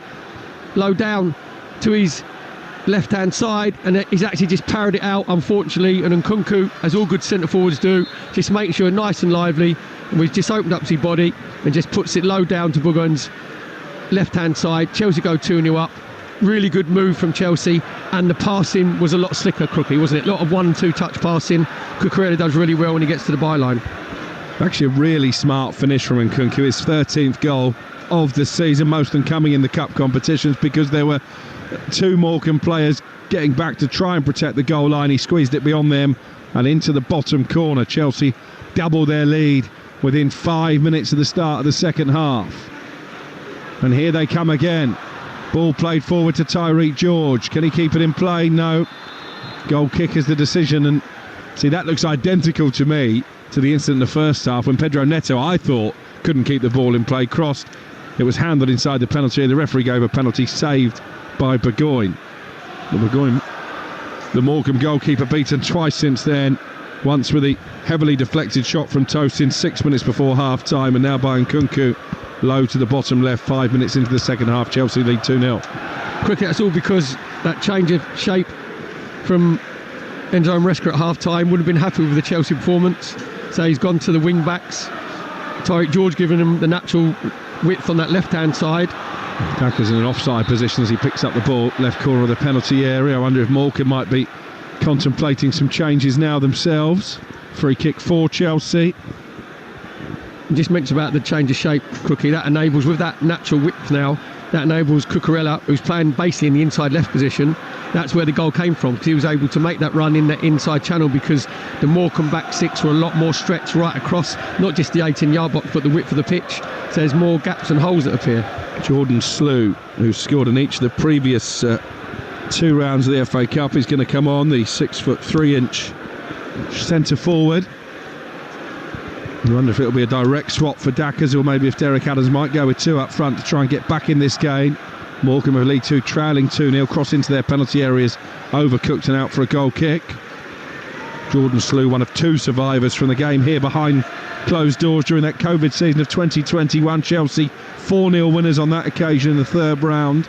Kai Havertz amongst the goal scorers for them. And it is Slew for Dackers, so his goal drought now in a Morecambe shirt extended to 22 matches, but he worked tirelessly for his team, Perry Groves. Yeah, very much so, especially in the first half. It was the loneliness of a long-distance centre forward, wasn't it? It was sort of isolated at times, but he made sure that he held the ball up. We had good link-up play with Tollett on the right-hand side. So there now it's just like for like, where Slew will go up front. Here's Tosin, scorer of the first Chelsea goal, back inside his own half. Malagusto back to the goalkeeper Jorgensen, closing in on his 7th clean sheet of the season. He's not been seriously tested over the course of the opening 54 minutes. Perry's just having a go at me for nicking his pen. There you go. I've got bingo tomorrow. Can't be taking that off of me. Here's Renato Vega playing the ball forward to Disasi, out to the left-hand side, and Tyreek George.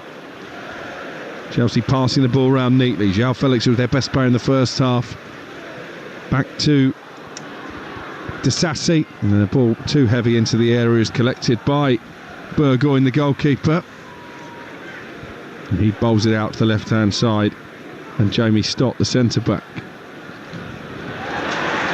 His ball upfield is charged down by Guiu. Here's Jadon Sancho, 25 yards from goal, into João Felix, who shoots right-footed, aiming for the top corner, and it just sails over the crossbar and into the front few rows there of the Matthew Harding stand. That was nothing in the first half, Crookie. That closing down intensity for Nguyu just made sure that when Stock come out to this left back position, he made sure he went and closed him down. He got the block in, come to Jadon Sancho, and he was able to just come in field, just rolled it into Joao Felix, and he's just trying to, with his right foot from the edge of the D, just bend it in Boygoin's top left-hand corner. Doesn't quite get enough whip round it and just sails narrowly past the upright. Guion Edwards has got the better of Malo Gusto, who goes down inside the penalty area. He tried to cut the cross back. It was cleared away by Cucurella. Gusto is still down. The referee is stopping play because I think he's claiming it's a head injury. And that would have been controversial had Morecambe got themselves on the score sheet, because I think it probably was a fail.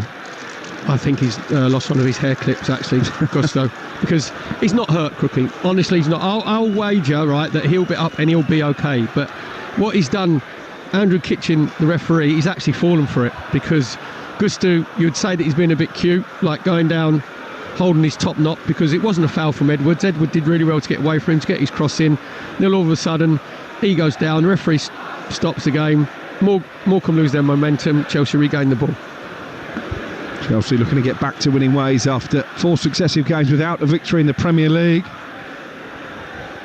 Slipping down the table as a result of that winless run. They play Bournemouth here in midweek. Bournemouth 4-1 up over West Brom down at the Vitality on this FA Cup third round Saturday. Brighton 2 up at Norwich. Forest lead Luton by a goal to nil. Still, Exeter of League 1 2, Championship Oxford 1, and it's Sunderland 0, Stoke City 1 in an all-championship affair. The rest of the 3 o'clock games are goalless, and Leicester have run out comfortable 5-2 winners over Queen's Park Rangers. Ruud van Nistelrooy is into the 4th round of the FA Cup. Chelsea look like they will be too. Here's Cucurella in the penalty area, drills in the cross low, block, Cucurella gets it back again, and now Morecambe will clear it upfield, and it stays 2-0 again to the home team. Overload on that left-hand side with Tyreek George and Cucurella going on the underlap, getting to the byline. It was brilliant play from Reece Williams at the near post, because sometimes as a centre half you don't mark the man, you mark the area. Exactly what he did at near post. Got a long Inspector Gadget, left foot out, managed to block it at near post. That enables Morecambe to get themselves a bit further up the pitch. Just mentioned there, Chris, say that Stoke are 1-up against Sunderland. Another inane stat for you. Sunderland haven't kept a clean sheet in the last 14 FA Cup matches. You do serve them up, mate, I'll give you that. You obviously don't go out on a Friday night, do you? Only child. He's Guion Edwards running at Gusto, wins himself a corner. Does he know the goalkeeper? Sliding. Jorgensen keeps the ball in play. They are committing more bodies forward here. Morecambe 58 gone, trailing by 2-0 at Stamford Bridge. As darkness begins to fall in West London, that'll be the cue for the temperature to drop by a couple more degrees. It is a really chilly afternoon here. Sancho with some nifty footwork just inside his own half to create some space, finds Renato Vega now playing a more advanced role as Brighton get a third at Norwich. They lead by 3-0. Fabian Herzler's side. Here's Cucurella, edge of the Morecambe penalty area now. Nkunku rolls it out to his right, and Gusto with a chance to cross. It's swept clear by Jamie Stott inside the penalty area. And now they might be able to break here, Morecambe. Forward towards Jordan Slew, left wing position. He's all on his own in terms of a red shirt, so he just holds it up, checks his run on the edge of the box. He's going to drill it into the 6-yard area and straight into the clubs of Jorgensen. It's the right idea from Jordan Slew. He's on the outside of Gusto. Then when he gets there, he's got to make sure he wraps his left foot around it, a bit more quality to whip it across the 6-yard box. In the end, he just rolls it harmless into Jorgensen. But just looking at Mork, you said there, Crookie, it's the first time I've seen like Jones, the midfield player, get himself into the box. It was him who put the ball out to Slew on this left-hand side. He continued his run. So, as you said, if they want to get themselves back into this game, they've got to commit a few more men forward. But then the game opens out and it gives Chelsea that little bit more space when they win the ball back. Julio Enciso, scorer of that third goal for Brighton. Norwich 0, Brighton 3 at Carrow Road. Chelsea leading by 2-0 here, approaching the hour mark. Have possession with Cucurella, back to goal on the edge of the area. And Nkunku then recycles possession into midfield and toasts in. Here's Jadon Sancho, the Manchester United loanee. running it to Tonda. He's done well, the fullback, forcing Sancho to come back in field for Cucurella. Now Renato Vega tried to tee himself up for a shot in the end. He's played a decent looking ball into Tyreek George, but it's intercepted by Hendry and booted upfield. Disasi there ahead of Slew, who's 35 yards ahead of anybody else in red, and Chelsea have the ball back with Tosin. Really good defending from Hendry. Again, just made sure that there was not a big gap so that Vega couldn't put inside him for Tyreek George coming on that left-hand side.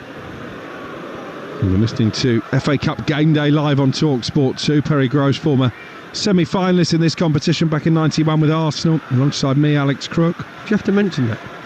So I've had Chris say about Wrexham, like one of the biggest cup shots, and now you've just mentioned the semi-final against that mob. Well, not everybody plays in the semi-final, do they?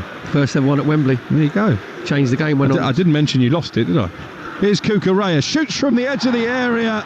Well, half the crowd thought it was in the back of the net. It hits the advertising hoarding behind the goal, ripples the side netting, and it stays 2-0. Yeah, just moving the ball again a lot quicker in the second half. You can bet your life that I think they probably had the flamethrower out, not the hairdryer at half time from Enzo Maresca, because it's a lot more fast-paced. Chelsea, not just in their movement in the passing the ball, just work it really well on that left-hand side. This time it comes to Cucurella, who gets it onto his right foot, just trying to whip it into Burgoyne's near post. Probably goes about a yard wide. See, Morecambe have got to be really careful now, because we're coming into like the last half hour. They've done really well up to this stage, but they're going to be a bit more heavy-legged. Then what happens there is your concentration levels drop. So they want to make sure that this doesn't get to like 4 or 5. So at the moment they can go with their heads held high because they've equipped themselves really well. Equaliser for Sunderland. Sunderland 1, Stoke 1, Milan. Alexic has equalised for the Black Cats. Remember, there has to be a winner. No replays. Extra time and penalties if scores are level after 90 minutes. 1-1 at the Stadium of Light. 2-0 Chelsea lead Morecambe here at Stamford Bridge. João Felix, left corner of the penalty area, gets it back from Cucurella and then dances away from White. Tyreek George running into the box. Can he cut the cross back? Well defended again by Hendry. Just make sure that he gets the block in and concedes a corner. Already there'll be some tired minds and bodies out there in red shirts. It's been quite some effort from Derek Adams' men. 91st in the Football League, 87 places below their illustrious host, but they are doing the EFL proud, doing League 2 proud here this afternoon, even though they trail by 2-0. Corner to be swung in from the left-hand side, and Kunku heads it goalwards, and then arriving at the far post was Disasi, and he can only nod it wide. How many headers has Disasi had in this game where arguably he could have scored? I think he had 3, maybe 4 in the first half, all from corners. That one as well, it's a really well worked corner, whipped in from the left hand side, right footed, and Kunku does great at the near post, gets the first contact. Disasi comes in at the far post. This time I'll give him the benefit of the doubt. I think he was just stretching a little bit too much, but he's been a real threat from corners, but he hasn't had one. I think he's hit the stanchions, didn't he, in the first half with a header. Other than that, he hasn't hit the target. He's another player that Chelsea, by all accounts, would be willing to listen to offers for in this January window. Talksport.com, the best place to keep you updated with all of the deals as they happen. On that subject, Crystal Palace agreeing a fee with Millwall for young Roman Essa this afternoon. He's off to Selhurst Park. Palace hunting in the EFL again for signings. As Chelsea try and come forward, the goalkeeper Burgoyne alert to the danger and comes out to the edge of his area and just collapses on top of the ball. Yeah, João Felix has picked the wrong pass there. It went to Gohi, brilliant turn with the outside of his right foot. Andrew Kitchen, referee, played a good advantage, and Cucurella is completely unmarked to João Felix's left-hand side. Just tries to play it through the middle, goes harmless through to Burgoyne. Then the substitution at half-time, Cucurella especially, has made a massive difference, because he's said before, he's one of those players, Cucurella, that he's just like a Springer Spaniel, and he bounces around everywhere. He's got energy, he's got enthusiasm, and he's made a difference to the tempo of this Chelsea performance in the second half, because we said they've gone to the wing backs. Cucurella's coming in sort of inside left position, found himself 3 or 4 times on the underlap, get himself to the byline and helped create the second goal. I think he's been one of the big success stories under Enzo Maresca, because he didn't have it all his own way when he first joined from Brighton. Fans didn't exactly warm to him. Ball into the Morecambe penalty area towards the far post. It's headed away from Sancho, but Sancho wins it back from Tutonda and then plays it infield for Malo Gusto. His cross is swept clear by Jamie Stott. And a shot from miles out from Disasi. 40 yards, gets under it and hammers it high and wide and not particularly handsome. Well, that's a disaster from Disasi, because he's looking at his centre-back partner Tosin and he's trying to say, anything you can do, I can do better, but actually, mate, no, you can't. You're a centre-half. Just make sure that you just pass the ball on, give it to somebody else who's got a little bit more technical ability than yourself. Forest lead Luton now by 2-0. Ramon Sousa has doubled the home side's advantage. Forest were FA Cup finalists back in 91 when Perry lost his semi-final. They're going through to round 4. Mention it again. Kukurea, just no need for it. Meanwhile, plays it back to the goalkeeper Jorgensen. Actually, we felt really bad that day, obviously losing against Spurs, first ever Cup at Wembley. But Tony Gale made us feel a lot better, because West Ham played against Nottingham Forest later on that evening and he got sent off after about 20 minutes. And as footballers' mentality is, there's someone worse off than us. I think they got beat 4-0 in the end, didn't they, West Ham? 5-0. Here is Gusto coming forward on the edge of the area. I'm too young to remember Perry. Forward it goes to Tyreek George and it's clear behind by Stott. What about this for a scoreline? Exeter 3, Oxford 1. League 1 Exeter leading Championship Oxford by 3-1. Harper has added to the scoring. It's now Reading 0, Burnley 1. That's all Championship. Burnley ahead at the selectcarleasing.com stadium. Looks like the shock of the round is going to come at St James's Park in Devon. And of course they've had some rich recent FA Cup history. They drew with Manchester United, didn't they, a few years ago? Exeter got a lucrative replay that kept the club alive. Corner from João Felix towards the far post. And Kunku flying, couldn't get on the end of it. Picked up by Sancho now, left corner of the area. Chelsea lead Morecambe here by 2-0 and Sancho has passed it out of play via a deflection, wins a corner. Yeah, again, it's Cucurella. And the underlap, Jadon Sancho just putting the foot on the top of the ball, just trying to roll it into him. Just you can tell that the body language of the Morecambe players has just started to change. Just gone a little bit more hunched over because they've done a lot of work in this first 67 minutes. And you can tell that they're just starting heavy legs there. Yeah, and actually they've got another substitute primed and ready to come on. Harvey McAdam will be introduced very shortly. You can see him way down below us. We're at the top of the main stand here at Stamford Bridge. In the gods, we've got a brilliant view of proceedings. Level with the halfway line here on Talksport 2. And McAdam now is coming on as the Chelsea corner came to nothing. And making way is Gwion Edwards. Yeah, just probably be a like for like. Harvey McAdam, midfield play up, just fresh legs. He's putting a shift in. Edwards on that left-hand side, made sure he helped his fullback to Tonda. That's a double change actually, because Adam Lewis is coming on as well. And the other player replaced is Ben Tollett. So both the wide men who've got through plenty of work are going off. Adam Lewis, the former Liverpool youngster, his old club made light work of Accrington Stanley. Live on Talksport earlier today, they won by 4-0 Liverpool. And Chelsea 2-0 up in this one. Yeah, again, it's just the Morecambe manager, Derek Adams, really as a team need a little bit of energy. Just so they can get themselves back better with their recovery run. You said there, Edwards and Tollett really did work hard in those wide areas. Tollett, especially in the first half, linked up really well with Dackers. Had one of the 2 shots on target for Morecambe, where he kept Jorgensen, the Chelsea goalkeeper, just live at his near post. There have been 1 or 2 chants against the EFL as Jadon Sancho tries a shot from the edge of the area that is blocked by the Morecambe fans. There is a takeover that's been in the offing for some time now, but the potential new owners yet to be given Football League approval. I mentioned at the top of the programme they've had a couple of points deductions, one of them suspended Morecambe since the start of last season. Here's João Felix, lets the ball roll under his studs to Jadon Sancho. This FA Cup run and this tie at Stamford Bridge certainly will put some vital coffers in the kitty to keep the club afloat while those takeover talks continue. There's talk, wasn't there, that Tyson Fury might be interested in taking over his hometown club. That hasn't really developed, and Morecambe hoping to deliver a knockout blow here this afternoon. Not quite happened for them. Well, at the moment they're looking a little bit punch drunk. To say they're putting a massive shift. But it's Chelsea who are absolutely controlling the game now with 20 minutes to play, leading 2-0. Here's Tyreek George. I've been impressed with the teenager. Pulls it back to Tosin on the edge of the box. He scored once already, Tosin, and he scored again. And this is an absolute beauty.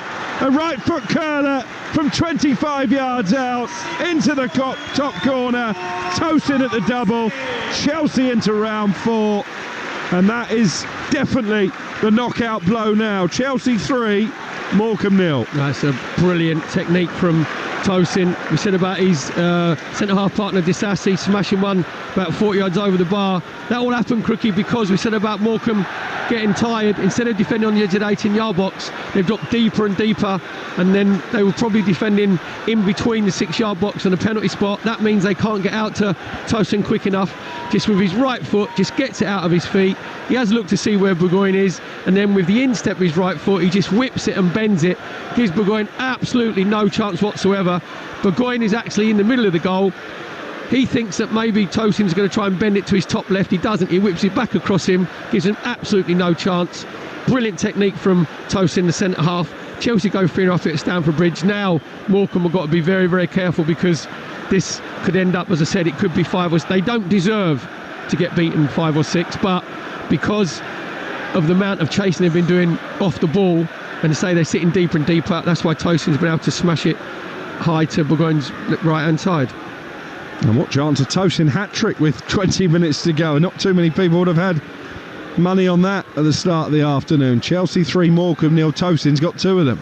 He only scored once all season before today. And he's being urged to shoot now from inside his own half by the Chelsea fans. Tosin, funnily enough, he doesn't. Plays it out to the left, and Tyreek George, Chelsea 3 goals to the good. And every time he gets the ball, no matter how far from goal, the Chelsea fans are urging Tosin to let fly. I mean, the first one was a massive deflection. The second was an absolute FA Cup perler from the former Fulham defender. Here's Jadon Sancho trying to get the cross in, blocked out for a throw as Brighton go 4-0 up at Norwich City. Norwich without their leading goal scorer Borja signed after he was suspended for 6 games yesterday after admitting spitting at Sunderland defender Chris Mepham, and looks like they've missed him this afternoon. The Canaries had the stuffing well and truly knocked out of them. Brighton going into round 4. As Tyreek George looks to work his way into a shooting position, instead he pulls it back for Guiu on the edge of the box. Gusto with a cross. Cucurella's header is going to go over the bar and onto the roof of the net.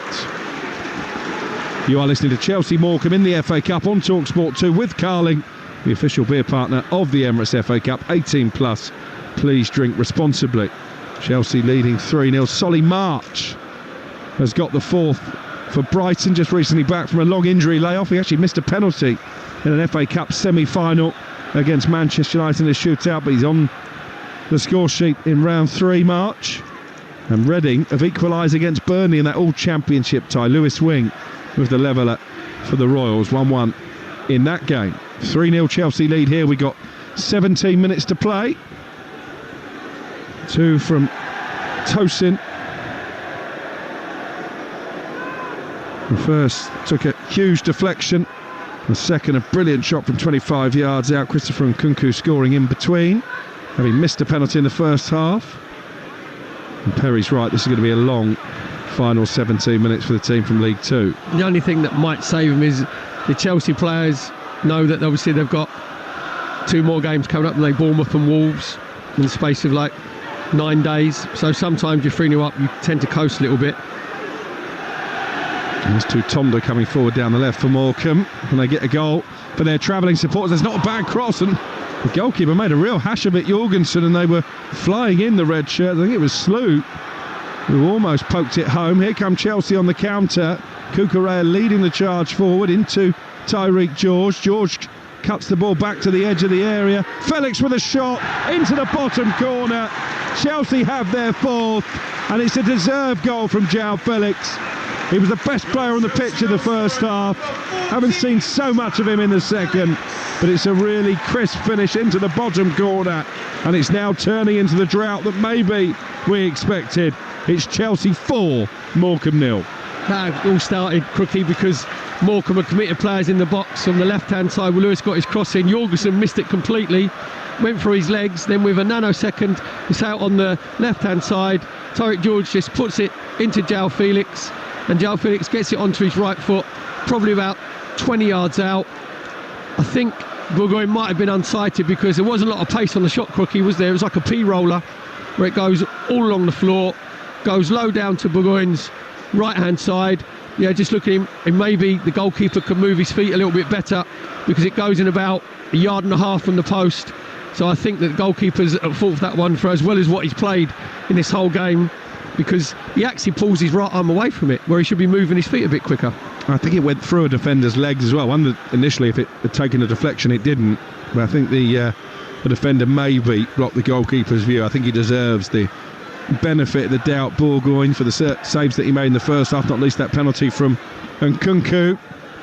But they've still got 15 minutes to go here, Chelsea. This could turn very, very one-sided. In the last quarter of an hour, they lead 4-0. And here on Talksport 2, the same scoreline that Liverpool dispatched Accrington Stanley by on Talksport earlier in the day. Wins already for Wolves and for Leicester from the Premier League. Last night, Villa booking their place in round 4, coming from behind to beat Graham Potter's West Ham 2-1. Cardiff in the draw as well, having won away from home at Sheffield United. Exeter 3, Oxford 1. That's the story of the day on third round Saturday, League One. Knocking out Championship as it stands.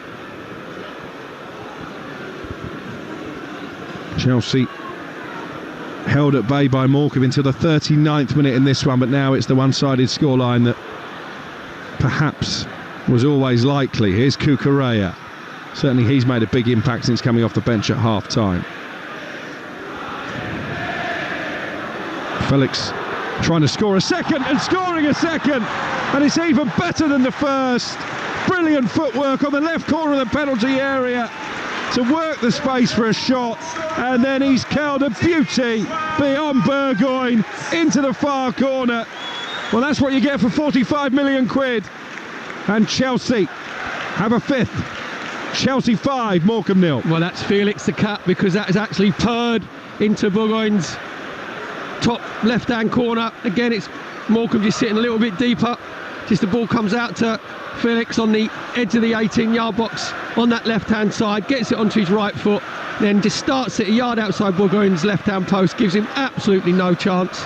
This, as I said, Crookie, because these Morecambe players are getting more tired, they're sitting deeper and deeper.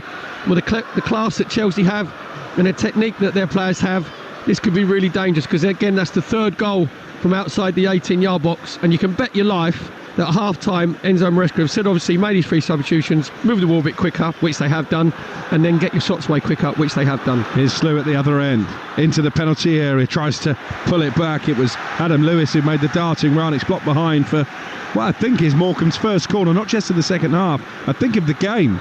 With 12 minutes to go, they trail 5-0 here at Stamford Bridge. Don't forget, tomorrow, more live FA Cup commentaries for you. Tamworth Tottenham 12:30 on Talksport. That's followed by Arsenal United at 3 here on Talksport 2 at 3 o'clock. We've got Newcastle at home to Bromley. Andy Woodman, the Bromley manager, going back to his old stomping ground. Corner for Morecambe. The roof on that away end is going to be lifted off if they can score from this one. The goalkeeper has missed it, and it's hooked off the goal line by Disasi. So close there, McAdam, to giving those travelling Morecambe hordes something to cheer about. Jorgensen has just treated the ball like a bar of soap. Crookie, that's the second time where he's been under no pressure at all. The first one was from Lewis's cross, where it went through his body and through his legs, and he put his head in his hands and he actually missed, and then pretended that he had a head injury. This time he's come for it, and he's just completely flapped at it, and he doesn't know where the ball is. It's actually bounced behind him. He's lucky enough he's been able to get his second attempt. But if you're Chelsea, I know obviously Sanchez is like the first choice goalkeeper, but if you're Chelsea, I wouldn't be very confident in him being the second choice, would you? Miran Mušlić was appointed as Plymouth manager yesterday. Bit of a bolt from the blue. Well, this is a bolt from the blue as well. Brentford 0, Plymouth 1. Morgan Whittaker. And that would be a massive upset, wouldn't it? Brentford so good at home in the Premier League. Plymouth, bottom of the Championship. League 1-0 at the GTEC. New manager bounce. They're all on their space hoppers by looks of it for Plymouth. Very good, Perry. I tell you what, they're all coming out in this second half, aren't they? Producer Izzy, right, who's not of my vintage, she looked at me and went... Not of your vintage, that's an understatement, by the way. She looked at me and say, space hopper, what are you on about? See, I do know what a space hopper is, so... And I think she's nearer my vintage than she's yours, by the way. For the generations. Hallam Hope about to come on as part of a double change for Morecambe. Big ovation from the travelling supporters for him as Callum Jones is replaced. Derek Adams just giving his squad a taste of the big occasion here, because we're also going to see Max Taylor, and he is coming on for the captain Songo. And this is a nice moment. Max Taylor, a testicular cancer survivor, former Manchester United youngster, is going to get the last 10 minutes or so at Stamford Bridge. Yeah, the captain Songo was putting a real shift for his team, so he was dropping back into make it a flat back six. He went man for man in the first half with Joao Felix, but he found it more difficult in the second half because of the movement of the Chelsea players and Cucurella coming into that sort of inside left position. Then Songo couldn't get close to Joao Felix, and he's obviously got his 2 goals. Hallam Hope, by the way, plays international football for Barbados.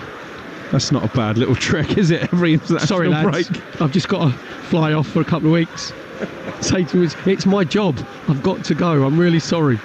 By the way, there's no chance that he's ever been injured. Doesn't matter if your ankle's hanging off. You're going to sign up and at least get a fitness test out there, exactly. aren't you? You go say, I'll let them. I've got to go and see the physios, the Barbados physios. I'll let them decide whether I'm fit or not. 8.5 minutes to go at Stamford Bridge. Chelsea 5, Morecambe 0.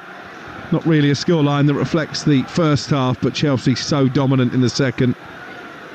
Tosin at the double, so too Joao Felix. 2 excellent finishes from him. And Christopher Nkunku also on the rapidly growing score sheet here on Talksport 2. But the big story is at the GTEC. Brentford 0, Plymouth 1 with time running out in that game. Morgan Whittaker with 9 minutes remaining has put the Championship strugglers in front. Bournemouth still lead West Brom 4-1. Exeter of League 1 3-1 up on Oxford in the Championship, and Oxford have just had a man sent off in that game. Looks like they're going out. Norwich 0, Brighton 4, Forest 2 up on Luton, Reading 1, Burnley 1, Sunderland 1, Stoke 1. That's how it stands in all of the 3 o'clock FA Cup kickoffs this afternoon.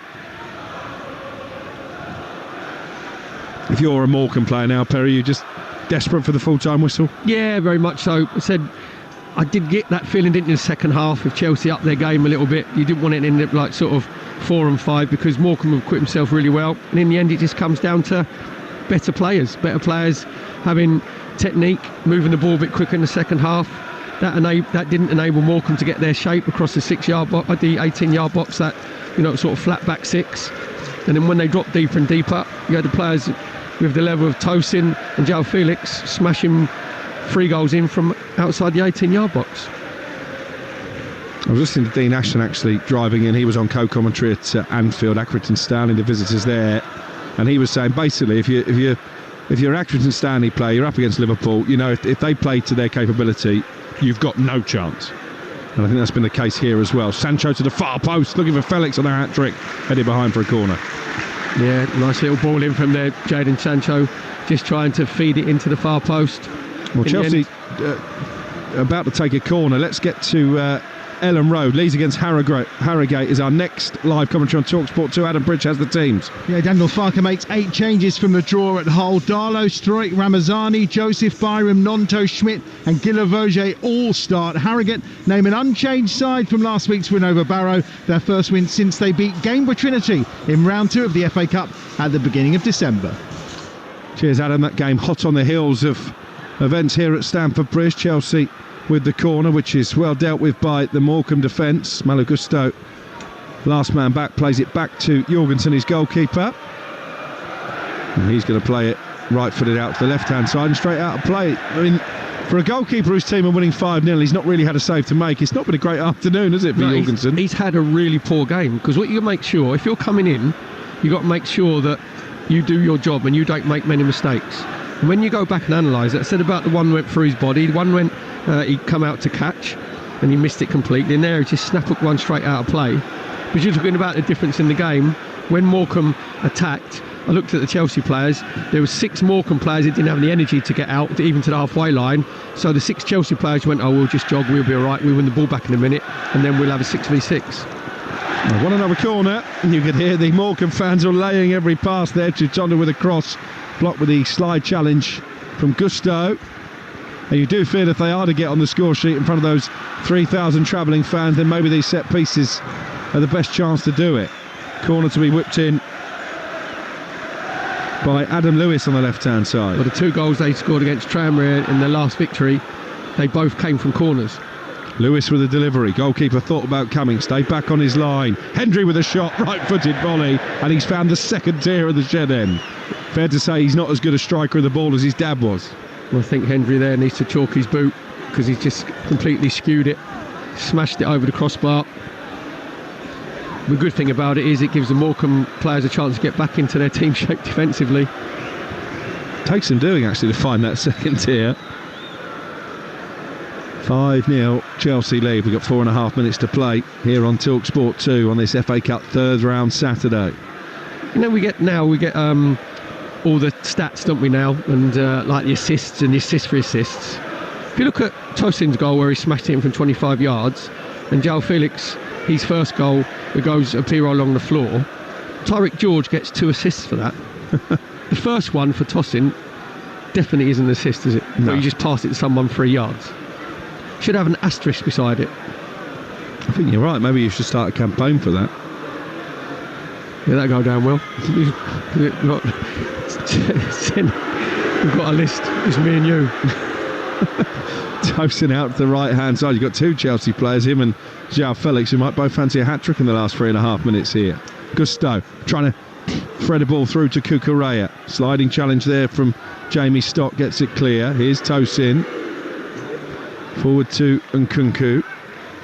And then Gusto to Jadon Sancho, midway inside the Morecambe half. Now Vega slides it out to the left, and George running at Hendry. Finds Cucurella, tries to cut the ball back. Cucurella, and he's won a corner. 5-0, 3 minutes to play. Yeah, so just a lot of tired bodies and tired legs out there for Morecambe now. They're looking around each other. You can bet your life they're saying to the referee, Andrew Kitchen, come on mate, how long we got to go? So Chelsea's taking a little short corner. Yeah, George gets it back from Gusto over on that far side. 4 in the centre. Felix looking for the hat-trick shot, blocked as he let fly from just inside the box. And now Morecambe coming forward on the counter-attack.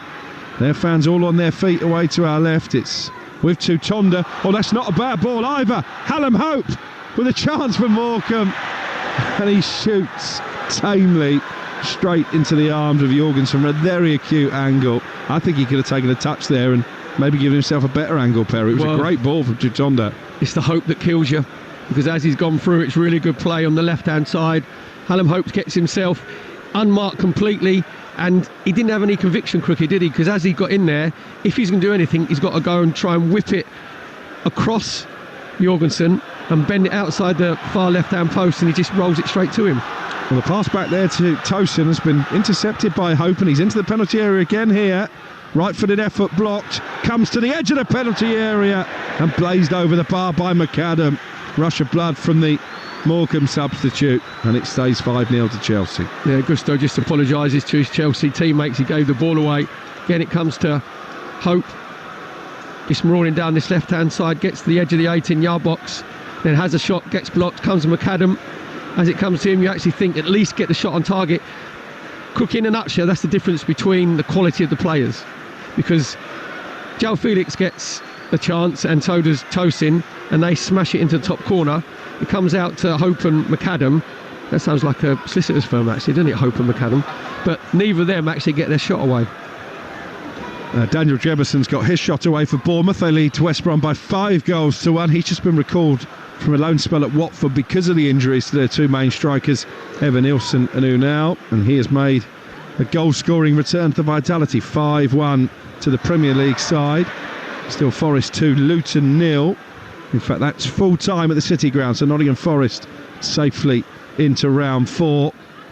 The big Premier League casualty at the moment is going to be Brentford, trailing 1-0 to Plymouth, and they're into stoppage time in that one. Malo Gusto pulling the ball back to Nkunku on the edge of the area. They're queuing up the blue shirts ahead of him. Plays the 1-2 with Cucurella. Now Sancho. Felix desperate to get across to complete his treble, but Sancho just rolls the ball onto his left foot and then dances into the penalty area. Intercepted by White. And White at the moment struggling to clear his lines under pressure from Sancho, but he's done well. The Morecambe sub, and there is the full-time whistle. Well, they're not even going to bother to add on a single minute of stoppage time. Such is the one-sided nature of the scoreline. It wasn't that way in the first half. Christopher Nkunku had seen a penalty saved by Harry Burgoyne before Tosin's heavily deflected 39th minute shot broke the deadlock in Chelsea's favour. Christopher Nkunku doubled that lead early in the second half before Tosin from 25 yards scored his second and Chelsea's third, and then João Felix with two sumptuous solo strikes, giving us a very one-sided scoreline in the end. Chelsea continuing their excellent third round form to move into round 4. It finishes here, Chelsea 5, League 2 Morecambe 0. And shirts being swapped down on the Stamford Bridge playing surface. Big day out, let's not forget, for these Morecambe players. Some of them were in the team when Morecambe came here 4 years ago in COVID times. The fans weren't here. They've actually had a chance to enjoy it with a packed house, but ultimately class has shown in this second half. 3 seconds of added time from the referee Andrew Kitchen. That is the definition of a mercy kill. Yeah, my two boys used to play rugby, and if a team was beating the other team 50-0, then the game was ended because it wasn't doing either team any good. Yeah. And I agree with Andrew. People say, well, there's been loads of subs, maybe there should have been 4 or 5 minutes. The only person that would have been any good for would be Joe Felix. He might have got his hat-trick. Or someone who bet on 6-0. Yeah, exactly. So I think the referee has done the right thing. Yeah. We did think at half-time that because of the nature of the way that the Morecambe players had to work in that first half, well, they worked diligently. We see the Morecambe players going over to their Morecambe fans, the 3,000 behind Chelsea's goal there. No one's left early, have they? No, because their team has put a shift on. The fans can be proud of their players. Derek Adams, the Morecambe manager, can be proud of players. More importantly, the players can be proud of themselves, because we said about effort and application. In the first half, Chelsea just took it for granted where they were very slow. And another person needs credit is Enzo Maresca, because it does my head in when things aren't going well at half-time, managers don't make any changes. He was decisive, wasn't exactly. he, at half-time? He made the 3 changes. Cucurella come on, Jadon Sancho come on, Mato Gusto come on, and the player who made the difference was Cucurella. We said about him being that sort of annoying wasp sort of energy of a Springer Spaniel, and his energy bounced around everywhere. Chelsea are able to get more width. Tyreek George went out on the left-hand side, Jadon Sancho on the right. That actually spread the Morecambe, which was a back 6. Instead of being the width of the 18-yard box, it spread them the whole width of the pitch, and that meant that Cucurella could get himself in that inside left position, and he was the one who was causing most of the mayhem. Morecambe's fans are still applauding their players, who are still waving, looking out for the people that they might know in that travelling 3,000 that have come away. Some of them stripped down to their tops with their vests on, with their GPS tracking devices, clapping with the blue Chelsea shirts that they've exchanged with their Premier League opposition in their hands. And only now, 2-3 minutes after the full-time whistle, are they now starting to walk away. Brilliant support from the Morecambe fans. There are a couple of banners over there. Alex Crook mentioned in commentary that there is a takeover that is in the offing. It's being held up by all sorts of red tape. There's 2 banners about that. This is a bunch of fans that love their football team. Exactly. They are the fabric. Fans, we've said before, are the fabric of any football club. And this is a a day that the Morecambe fans, the Morecambe players, the Morecambe coaching staff, auxiliary staff, everybody on the scenes will never ever forget. Doesn't matter that they've got beat 5-0. They've come here and acquit themselves really, really well. And the only reason they've been beat is because they've been beaten by better players than them. And you can live with that. Honestly, Chris, you can just go and go, actually, to be fair, what a worldie Tosin has scored, what a worldie João Felix has scored, and you hold your hands up and you go, we didn't make it easy for them. We know we made them have to stretch themselves, which they did, and that to show their quality. In the second half, they did. They got a bit lucky, actually, Chelsea, because if it had gone 0-0 at half-time, I'm not saying that Chelsea would not have won the game, but there'd just been more jeopardy in it in the second half. And they're going 1-0 up, Chelsea, with Tosin's defective shot where Jones doesn't go and close it down quick enough, gets the deflection, gives Bourgoin in the Morecambe goal absolutely no chance whatsoever. And then it was just, in the second half, really, it was about how many Chelsea were going to score. But they had that moment they will never forget. The Harry Bourgoin penalty save from Christopher Nkunku in the first half. You mentioned it in commentary. He's standing with his back. His left-hand side is to the Chelsea fans. That's where the fan split is. And on his right-hand side of the Morecambe fans, the penalty went to that side. He dives to his right and he saves the penalty. What a great moment. Very much so. He guessed right. Say the run-up from Nkunku sort of give him a bit of a clue where he was going to go across Nkunku's own body to Bourgoin's left-hand side. Really good save. And then as a goalkeeper, you think, actually, where's the rebound going? And lucky enough, Morecambe got themselves the rebound, got the ball cleared, and then it was 0-0. And he gave obviously a big fist pump to the Morecambe fans, but I know quite rightly so. And to be fair to Bourgoin, he was probably Morecambe's man of the match. He pulled off 5 really good saves. The João Felix first goal, maybe it was a bit of a P-roller. He's a bit flat-footed. Yeah, and you think maybe you can move your feet a little bit quicker to your right-hand side. Quickly said in commentary, he could have been a bit unsighted. There was 3 Morecambe players when it closed the ball down. But even then, I think maybe, even as a goalkeeper, your concentration levels can drop, because he'd become under more pressure than probably has been in his career. Yeah. But he's acquitted himself brilliantly. Yeah, good afternoon for him. Great afternoon for the Morecambe fans. They have a relegation battle on their hands, second bottom of League 2. As for Chelsea, they're 4 without a win in the Premier League. This will, I don't know, just help, because that run is over according to all the stat sheets and all of that. But ultimately, I don't think they're in the Premier League title race, so the Cup's become all important for them, surely. Yep, both of them. Obviously, they're in the Europa Conference, that starts to get a bit more quality the further you get into it. The FA Cup, I know he's played, he's obviously his second choice side here, but as you go on in those rounds, they become a lot more relevant.